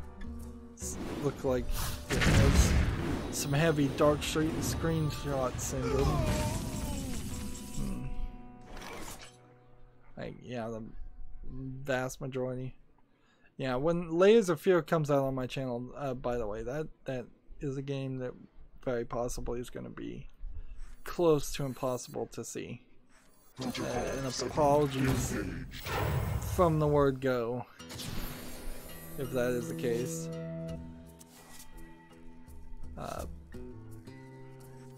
The light dims, but we fight. Yeah, this game, Mists of the Dark, looks like it's just a low quality asset flip first person shooter set in a dark area. It's English only, free to play, so the price I guess is right, but it's still probably not worth your time. That's all I really have to say about that. TechRaptor has a Thief of Thieves review post-mortem. I didn't even know that game had come out. It's like, it just came, it got a little bit of hype, and then I thought there was a day it was going to come out, and then I don't think I've even seen it come out on Steam, so maybe it's not a Steam game. And then now they're doing a postmortem. Scroll down here and see if the postmortem includes a review or not from TechRaptor. They're talking quite a bit about this game. Oh, here's the review. Wow. Wow, this is an amazingly low game review. They gave it 2.0 out of 10. 2.0 out of 10. Terrible. Instead of pulling off a perfect heist, Thief of Thieves Season 1 was tackled at the door by a 6-foot tall cockroach wearing a security guard uniform. It may look nice, but no single of gameplay works properly. Pros: colorful comics, graphics, good music. Cons: abysmal AI, terrible minigames, awful camera, weak stealth, poor characterization, and coin flip speech checks. So, if it's terrible, what do you have to do to make a 0.0 or 1.0 by TechRaptor standards? Well, that's probably why I haven't thought of Thieves of Thieves, as I probably heard it wasn't that good and just ignored it. Reporting for duty.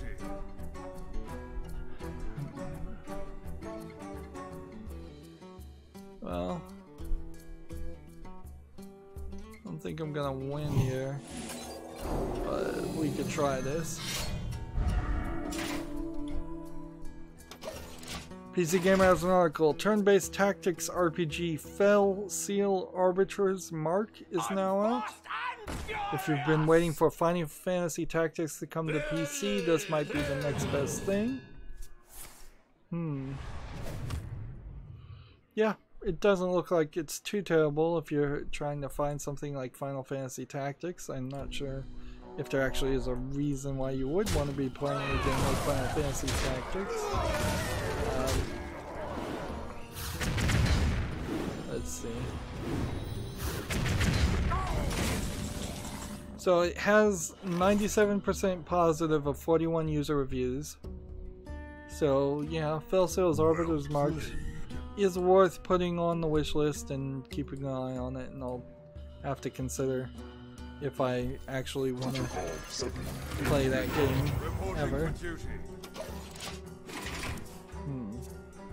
TechRaptor has another article. Unleash your wild side in Origin of Storms. Let's see. Origin of Storms was once a handful of fighting games at Play New York City 2018, and apparently the fighting games got merged together. Let's see. Let's see. No, it just says it's in pretty early development, so yeah, this is more of that Play NYC. I really don't see a reason to even go to an event like Play NYC if all you're going to end up doing is talking about a bunch of games that are either never coming out or very, very far away from coming out.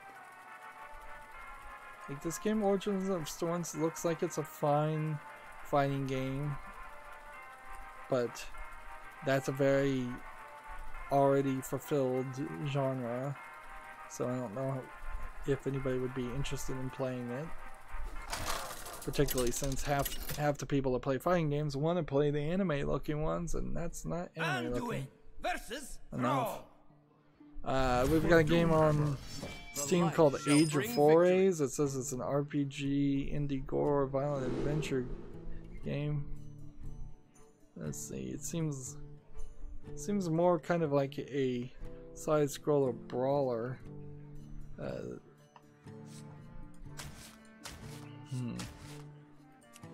Still trying to get a paladin or priest victory so we can move over to the Asian account. Yeah, the graphics don't look amazingly good. Look a little too close to pixely MS Paint graphics. Ages of Forays is $2.99. And yeah, there's nothing here that impresses me enough to make me want to wishlist that. We've got a game on Steam called Just Dash, which is one of these polygon-y games where everything's a polygon because that's easy to render without drawing textures. It's a parkour, looks like infinite running style game of sorts, which you're running and jumping and platforms are moving and you're avoiding lasers, and you can see your hands moving forward and backwards. There's the character.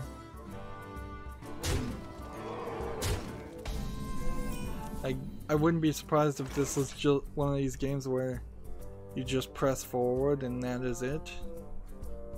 There's no achievements for this game. It's $2.99.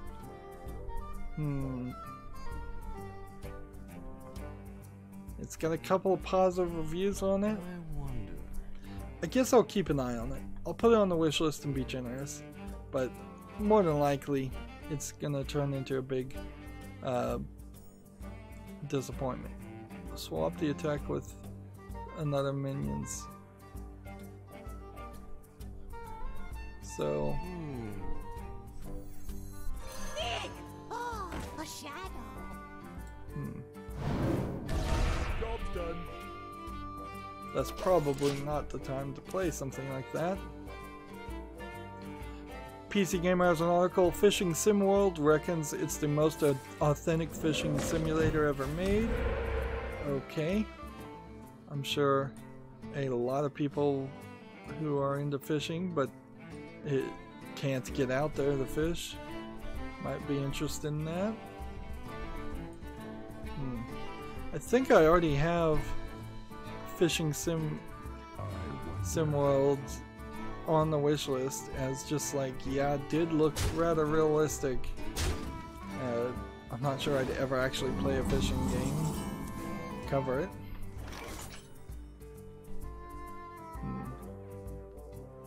To cast a spell, deal 1 damage. If you're holding a dragon, deal 3 damage to all other minions. Alright. Meddlesome insects. Run away! If I could get this on the field and then double its health and then do that, you've got 16 damage. Probably the end of that. Okay, we've got a game on Steam called Journalism Class, which is a sexual content, nudity, adventure, indie casual game. Looks like it's a visual novel.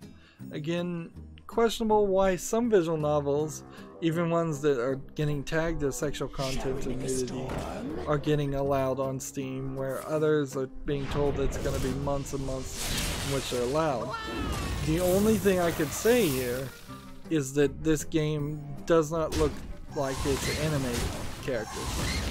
It's not anime girls so much as it is a Western art style, which isn't terrible. It's pretty good drawing style.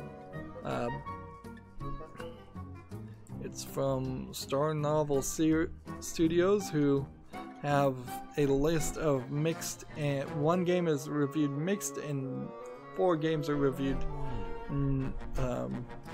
negatively, so it's not even a good game, almost certainly, but it's allowed on Steam.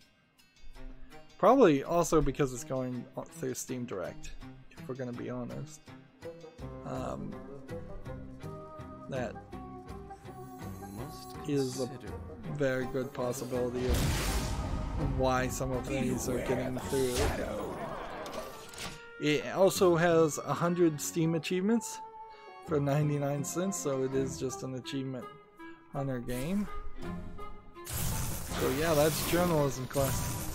I would think it would be kind of funny if somebody made a game called Journalism Ethics or Journalism Class for a video game that taught the players all the ethical things journalists are supposed to adhere to, all the ethical rules, so that players would better know when the people who should know better aren't doing what they should be doing.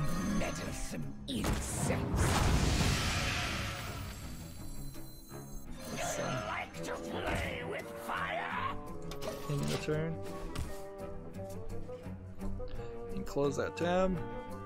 We have a game called Immortal Quest on Steam. It's an action RPG adventure game. Looks like total garbage. Just an asset flip with no polish at all.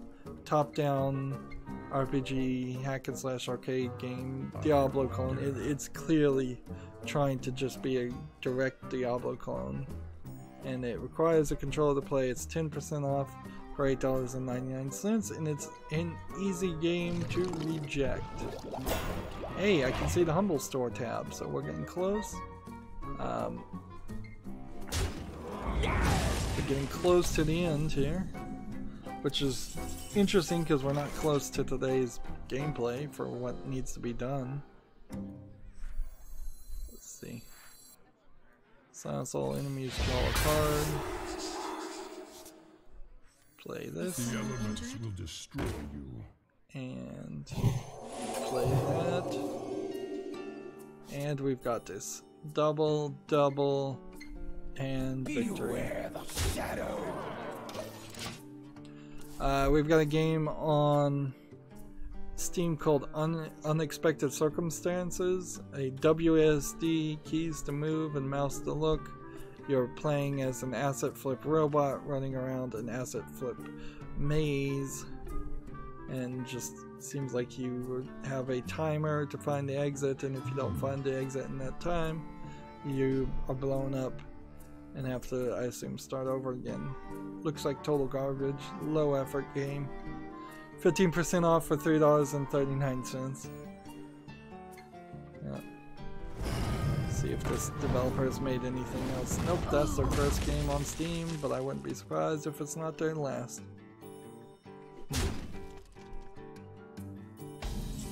Let's see. Have we got this? I think we've got this, so let's do that. Do that. And that. And oh, by the way, we could have done that. And that.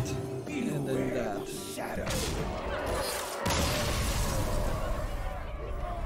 Well played.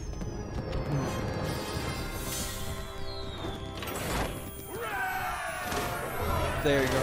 That's enough to do to move over to the Asian account. Like, clearly I'm gonna have to come back at some point, probably tomorrow, or you know what, this could just wait until Wednesday and play some more Shaman cards. That's not too big of a deal. But we definitely need to get some of the Asian account things done. Okay, we have a game on Steam called Opai Puzzle. Opai is O-P-A-I. That is the Japanese word for breast cleavage in general.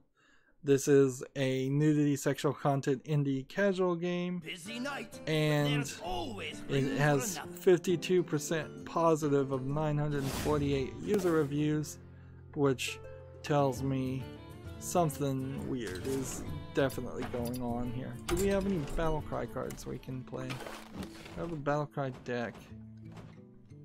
Elemental.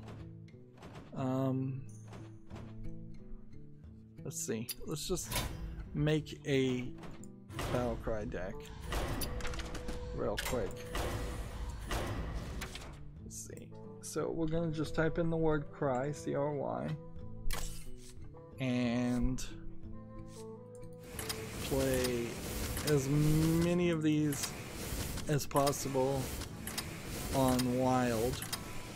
So we want to convert to wild.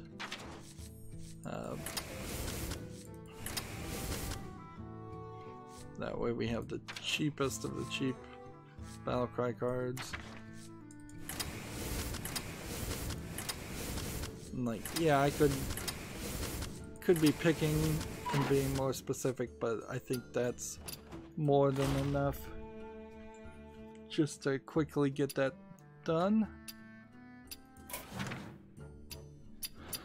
Back.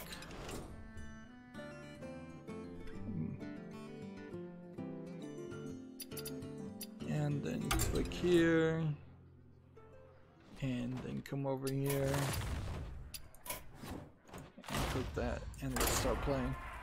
It says, Opai Puzzle is a puzzle game. In fact, it is mystery. Player can upload pictures and videos to make mod and share it with other gentlemen. Making mod is very simple and only takes 10 seconds to choose pictures and videos.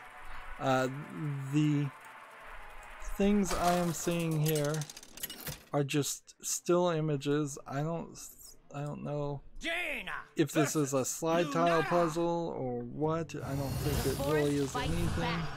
English language is not supported. It's only in Arabic. Interesting that that's the only language you claim to support is Arabic. The description certainly is not in Arabic or Arabic. 40% off for $1.49. It says 6 official puzzle passes, dozens of beautiful background music, a lot of creative workshop content. So it's basically wanting other people to create it. Here we have a not recommended. This is a Trojan Miner, not just any Aero game. Please double check your GPU usage. Will be at 100% when you play it.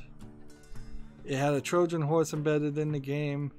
Great visual pleasure. However, I recommend visiting online sites as an alternative to being infected with a malware. Thanks, Steam. Wild. So we've got another Trojan. Get in there and fight, maggot! Get in there and fight, maggot! Job's done. Let's see.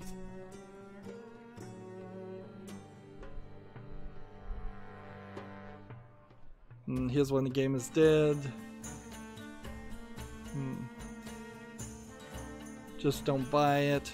Who knows what secrets will unfold? So yeah, for we're having this continuing problem, certainly, of games being allowed on Steam. I can reload right now. I can see this game. This game is available for purchase right now. Games on Steam just not getting virus scanned. Clearly. And I don't know if they are virus scanning these games. They are certainly not running them through the right virus scanners. This is so not a game anyways. It's clearly just stolen art. It's clearly not a game. Moving on, we have a game on Steam.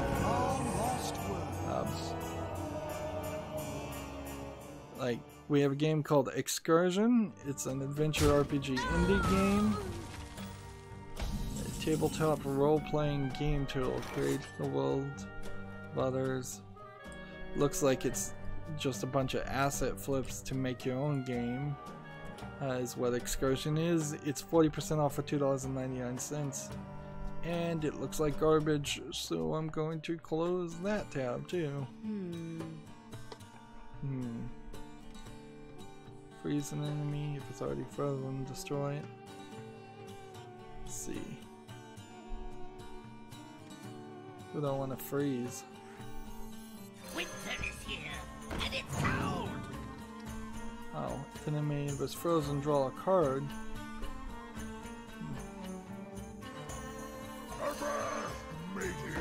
On with the show! Spells are fun, so fun. Sever my wrath! Sever my wrath! This will be interesting if he can bring that back.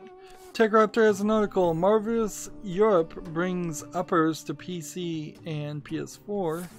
Uppers is like some kind of fighting game, and I guess Marvelous Europe is part of Marvelous Entertainment, maybe, but maybe not. It was originally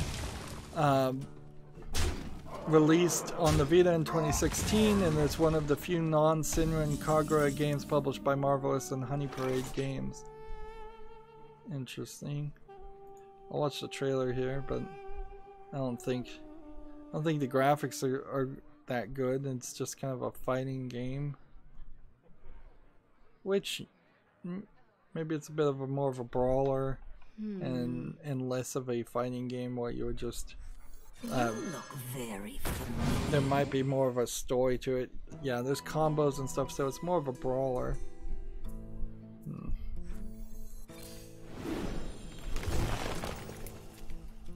Let's see.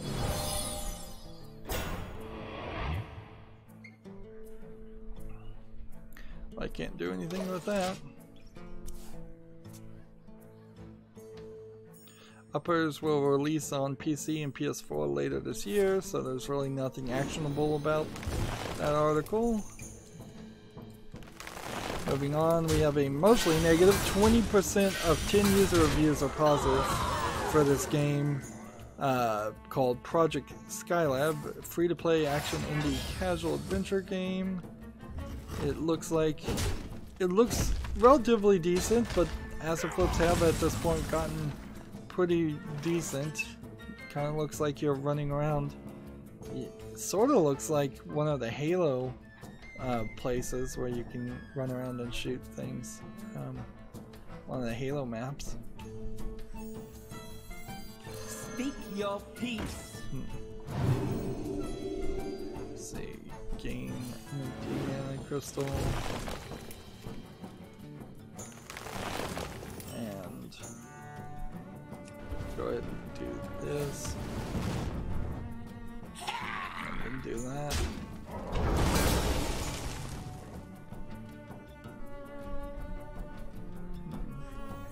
Excuse play me, that. you are on with the show. Do that. Why do people hate this game? It's free to play, Project Skylab is. Let's see, the game has decent graphics. I also love the math mechanic, however, as I feared at the start of the game, it was plagued with glitches and bugs that just made them non-playable. Not only that, there wasn't a lot of options to settings, which I can play on. Let's see. One for all and all for me. Why on earth would you release this to the public already, says another review. The second puzzle doesn't even work and you can't pick up the stuff once you die. I literally made it 2 parts in. Let's see. So I don't even know what the math mechanic on this is. But yeah, nobody likes it, so it's not going anywhere. Let me see if this game here is in English. Oh, it is. Interesting. We have a bullet hell shooter called Touhou, Touhou, space Makuka, space Sai, so Touhou Makukasai, Fantastic Danmaku Festival, which seems like it's a bullet hell shooter with some anime girl characters who will potentially show up every now and then, I imagine.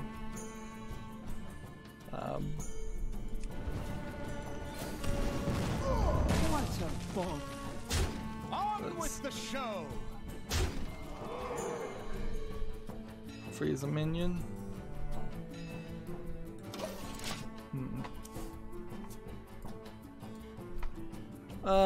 Yeah, it's just a bullet hell shooter. I have no real interest in it. It looks like it's pretty graphically alright. 10% off for $8.09. The menagerie is for guests. Yeah, it's not one I would put on my wish list. But it is rated very positive, 98% positive, 110 users. So I would say that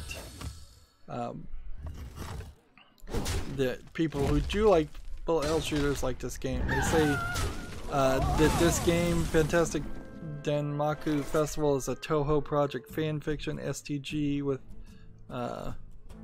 colorful Danmaku, which I don't even know what that is. Besides the characters we know in Touhou Project, there are also brand new original characters named Nyx in the game. So there's some characters I think from other series and other games that bring some familiarity to it also. Let's play this. On with the show! I can't do that.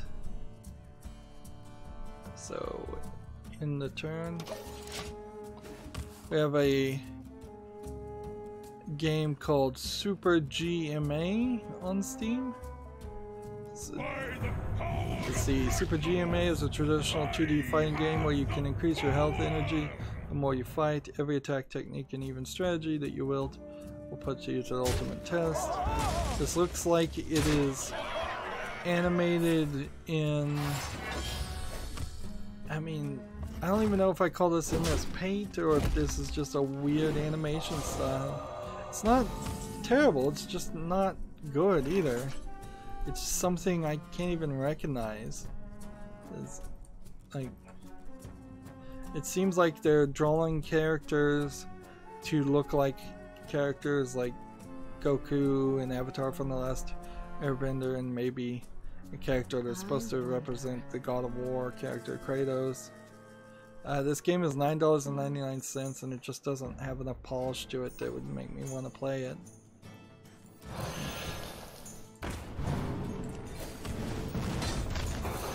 Let's see.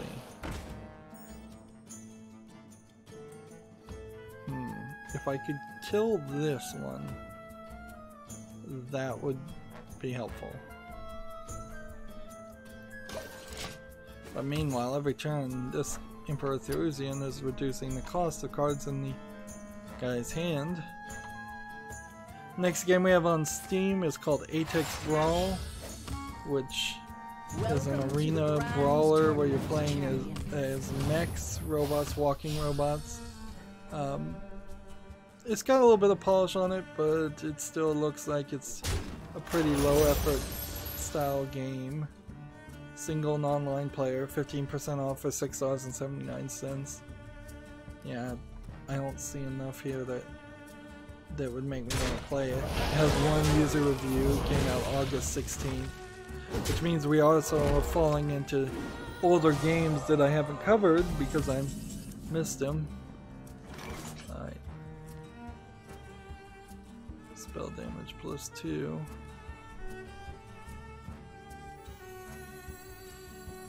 Starlight. And just in the turn there. Next game we have on Steam is called Blood Ancestors Beta. It's an early access. It's a team-based first-person melee and range combat game according to its description. It's tagged early access action indie early access. I kind of wish the tags and the descriptions were better. Like, I really, maybe they need to put little icons and just have more things get tagged. I know on my videos on YouTube, for what little it helps, I try to use all the tags that I can, and it's possible that that's actually hurting my videos. It's kind of impossible to figure out whether it is or not.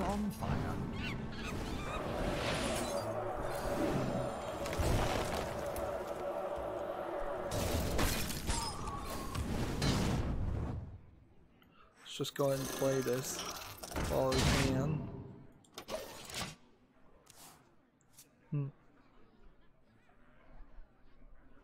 Yeah, so it looks a lot like a Quake clone. It's 40% off for $8.99, Blood Ancestors. They're saying it's a competitive medieval fantasy and that it's out of alpha. Now it's in early access beta.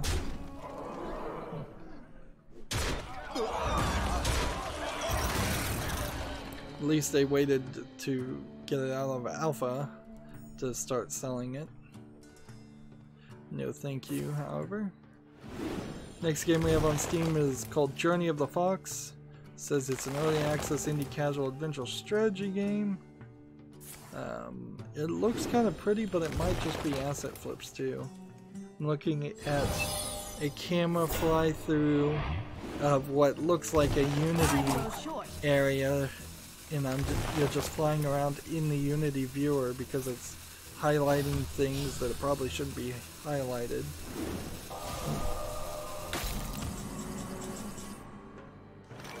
Yeah, and then I'm seeing screenshots that I kind of question whether the game is even in a playable state. Like, because the video didn't actually show me anybody playing. Excess mana. Draw a card.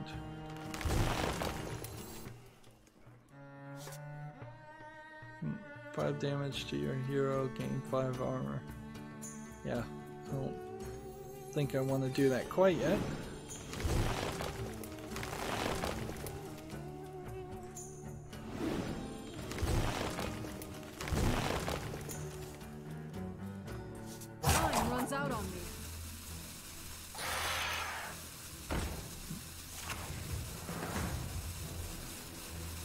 Like, I have no spells because I would have had just battle cry cards.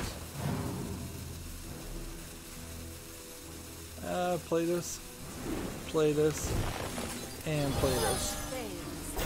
Try this time.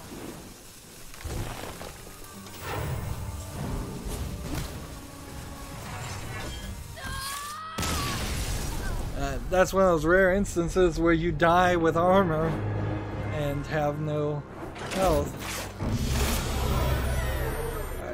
Did that play enough battlecry cards? No, it didn't. Oh man, we're back to this. Journey of the Fox is $7.99. That is way too expensive. So let's close that.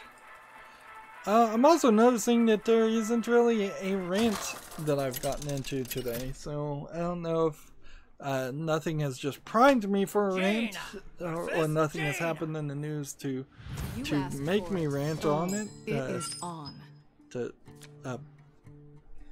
But yeah, seems like we'll go 4 hours today and have no rant whatsoever, which I am super fine with.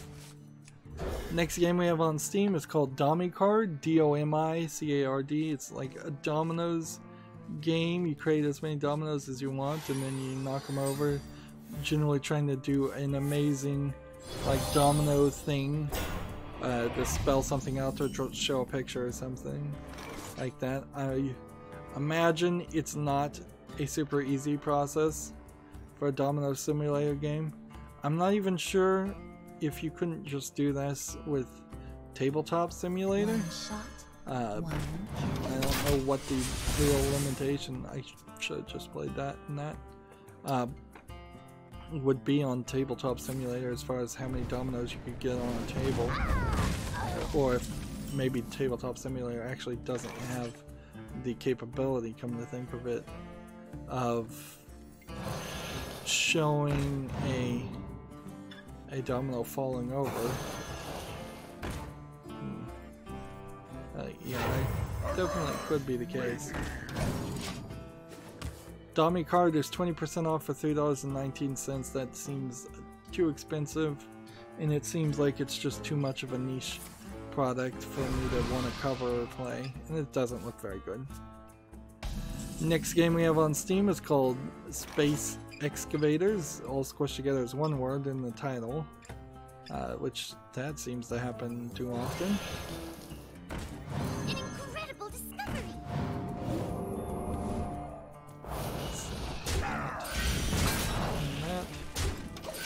It says Anime Studio Sanzigen, S-A-N-Z-I-G-E-N, comes out with their own retro gamer. ID0 has become a side-scrolling shooter game on Steam. Operate the eye machines of ID0 to mine and discover new oracle ores. So what this is a side-scrolling bullet hell shooter with MS Paint graphics. So if there is an anime studio by that name, which I don't recognize that name, and I would probably recognize most anime studios, there aren't that many.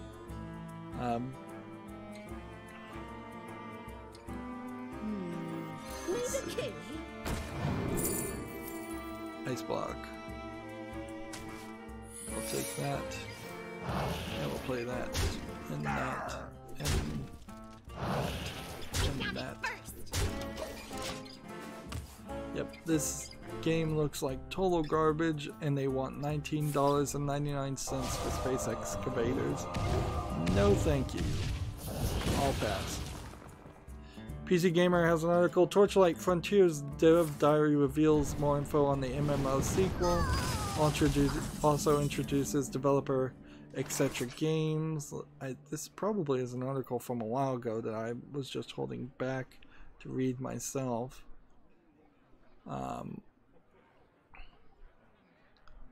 Nope. Yeah, I'm not seeing anything really in this article. I wonder. That is saying anything. You want to cast a spell? I want to cast a spell. Let's see.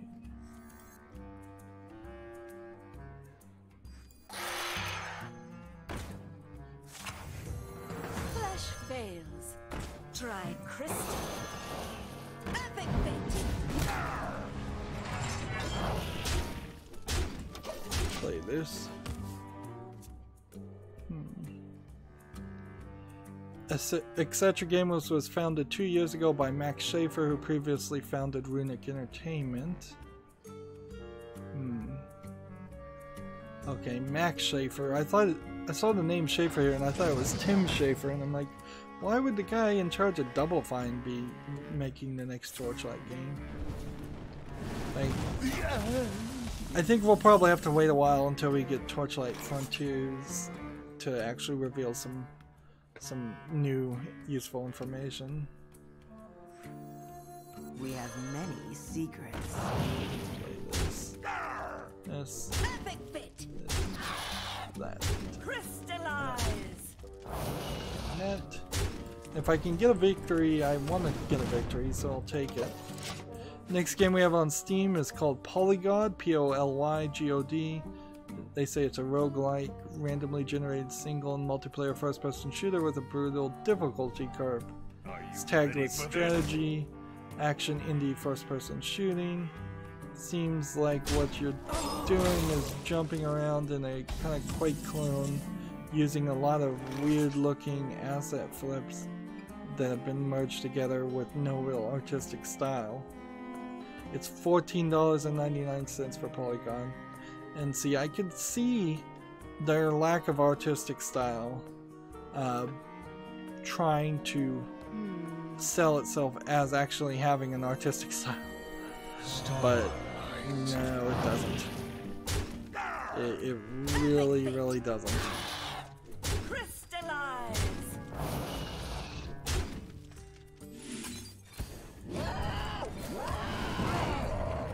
Let's take that victory.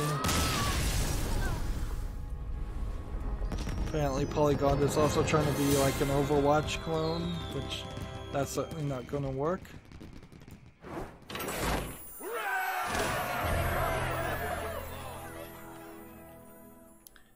Alright, only a few more Battlecry things, and getting a victory also helped. So we got 2 things done. PC Gamer has an article. Garbage Town Builder, Flotsam, or Flotsam, I guess it's Flotsam, F-L-O-T-S-A-M, mixes survival and city building in a new trailer. Build a floating, cell-shaded city, and then use it to travel across the world.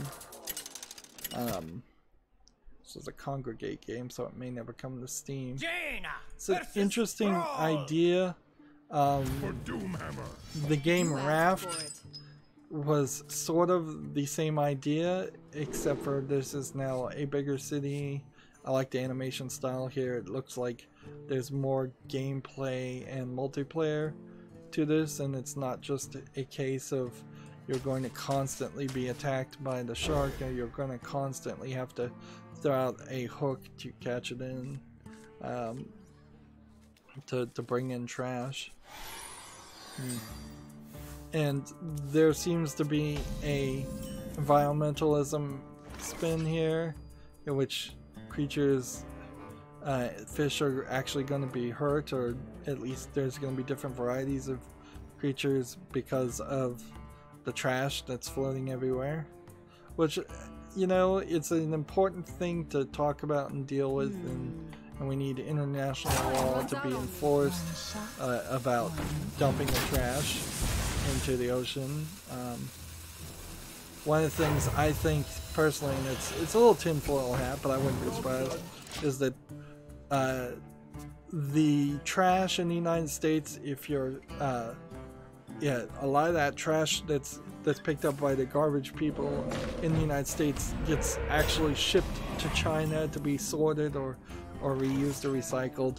I wouldn't be surprised if a lot of that trash gets put in on a shipping container on a ship, and then the ship either loses the shipping container, it falls over the side, or they intentionally just dump it in the ocean. Because, like, there really isn't a lot you can do with trash. If it's sorted, it might have a little bit of a value to it. Also, right now, with the tariffs and trade war going on between the United States and China, it's not really profitable to send trash all the way to China.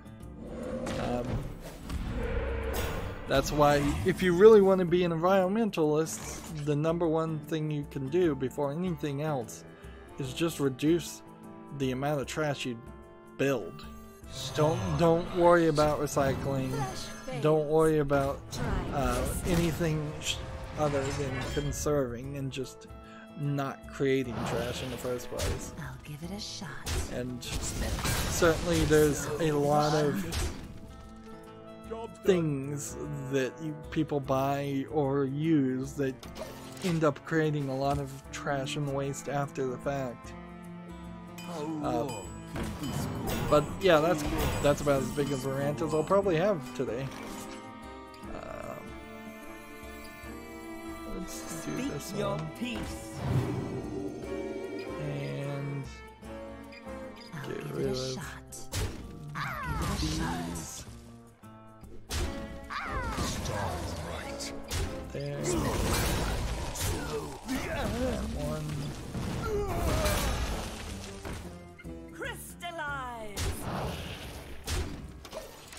GameIndustry.biz has an article, Jobs Roundup. Jagex brings in new executives. Nick Balioff, that's spelled B-A-L-I-A-E-O-A-E-F-F.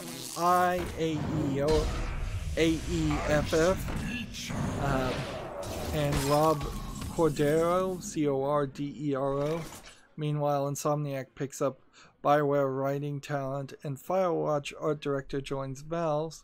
So this is a list of employees who have moved around. Seems like this is the time. I have been noticing in the past couple of weeks that a lot of people have either started working somewhere or quit somewhere. And see, that's really scary too, because like if you get laid off in the United States, and particularly I guess in this case in the video game industry, and the only time is like 1 or 2 months out of the year is the only time that people are hiring, that's not good. That is definitely not the scenario you would want to be in. What a bother. But I certainly have seen that for myself in other career paths and jobs where there's specific parts where specific times, like around Christmas, they only want to hire people for seasonal work. Very few people want to hire permanently around the 4th quarter. But also around January after the new year, the new budget probably hasn't been approved. So often could be 3 or 4 months after January until the budget's approved. And that's where you end up with this mid-year is the only time when anybody gets hired or anybody is hiring. Also in the United States, there's just heavy amount of attempting to hire people at part-time or temporary work so that they don't have to pay for health care or anything like that. Moving on, we have a game on Steam called Found Horror Game 11.exe. It's tagged as sexual content, nudity, adventure in the environment. I did not expect that, certainly. Let's do that. I'm seeing a bunch of text scroll on a screen with black bars on the side, so it doesn't seem like it's widescreen. And the actual animation we're seeing is just awful. Looks like it's asset flips to different styles of gameplay. One screen looks like Minecraft. Some screens look like top-down RPGs. One screen looks like it's a 3D dungeon crawler game. Let's see. Apparently there are different games locked inside the games, and it says that there's like 11 games that have to be unlocked before you unlock the other games. And so the community is working together here. Yeah, I could kind of see what they're trying to do here, but I think what they're really doing is just selling you a terrible game for 5% off and $3.79. Excuse me, you are on fire. Time runs out on me. Perfect fit.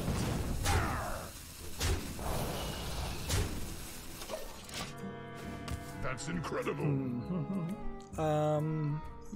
Yeah, there's 5 user reviews right now. I have no interest whatsoever in this game.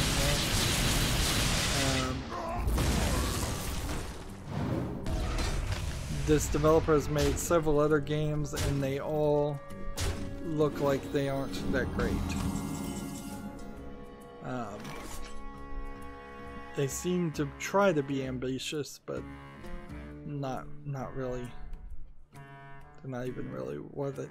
And the top seller is already Found Horror Game 11.exe, so if the ugly game that I'm looking at is the best game you have, you really don't have anything.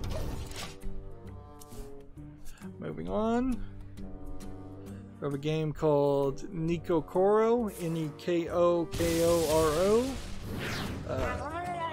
which this is a cat game because that's Japanese for cat. Although this game actually isn't in Japanese.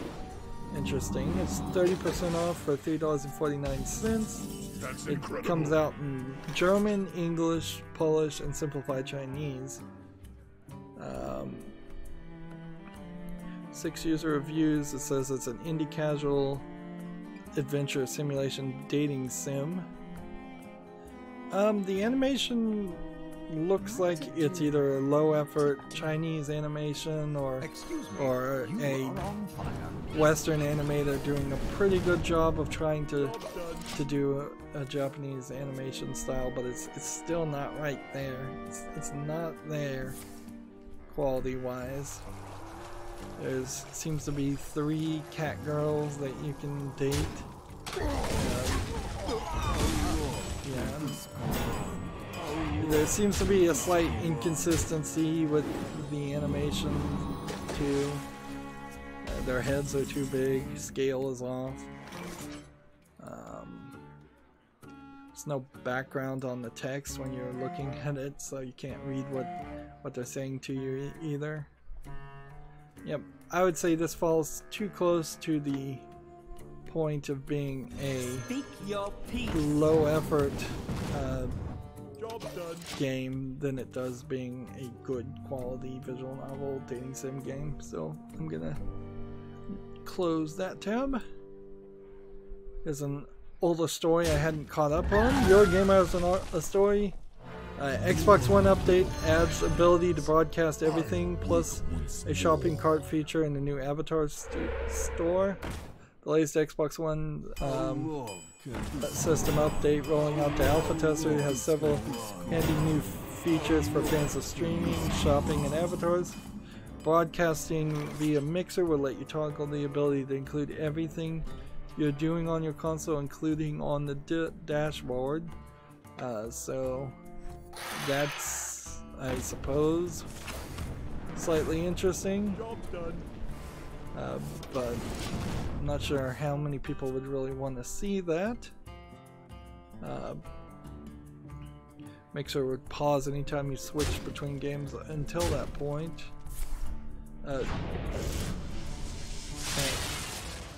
You won't be able to stream any HEVC applications like Netflix, YouTube, or iPlayer, so you can't stream basically the things that you shouldn't be streaming anyways. Oh man, still need more Battlecry cards. Store now has a shopping cart feature, which seems like that's really helpful. And then the new avatars, the all new avatars are not backwards compatible with the old items, so old 360 avatar awards are now useless. That kind of sucks. They needed probably to have some display case or something where you could put the old items and still show them off, or have them float. To have a not backward compatible upgrade on the avatars is clearly an unacceptable thing to do in a modern day. Let's see, we already talked about Super Neptunia RPG being delayed till spring 2019, so I don't need to talk about that again. Let's see. Let's play this. Play this. Play this. I want to cast the spell.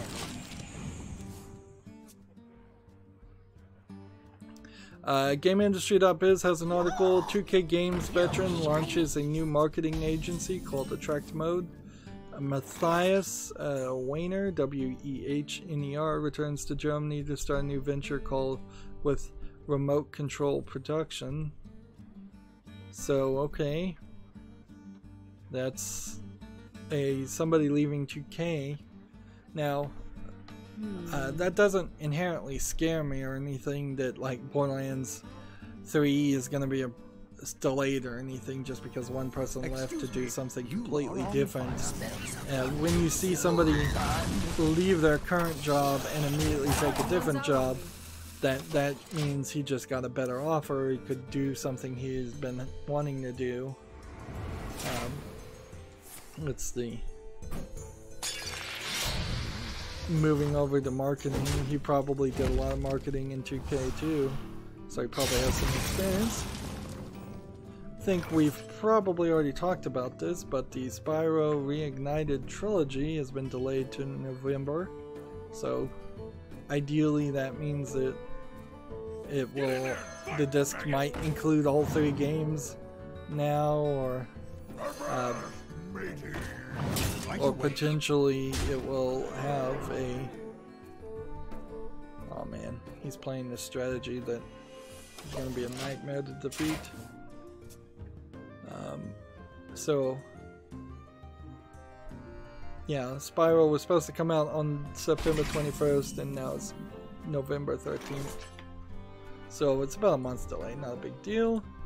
And with that, I am at the Humble Bundle store, and we are at the point of an hour happening on this recording. So all I really need to do is get 2 daily quests done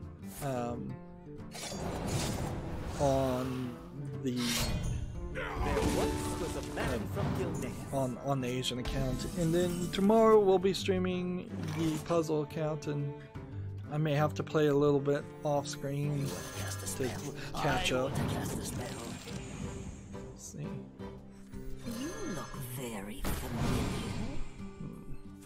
If I win here, which there's a chance, then we might have this. The Jackbox Party Pack Humble Bundle is here. If you pay the average to get the second tier is $10.24 now. Is there any other bundles that have game bundles? They're really getting scarce. Yeah, no other game bundles. So that just puts me at my Twitter account. We can scroll down my Twitter account a little bit more. We've got like a few things that have happened in the past 4 hours, but I don't think the world has blown up, and frankly, even if it has, we could talk about it tomorrow, assuming I can stream tomorrow. There was a small chance that my internet was like going to be out today, but it wasn't, so thank goodness for that. Yeah, dungeon runs certainly would require their own thing, and yeah, I'm not going to make people listen to me scroll down my Twitter feed. I doubt I'm going to get back to playing the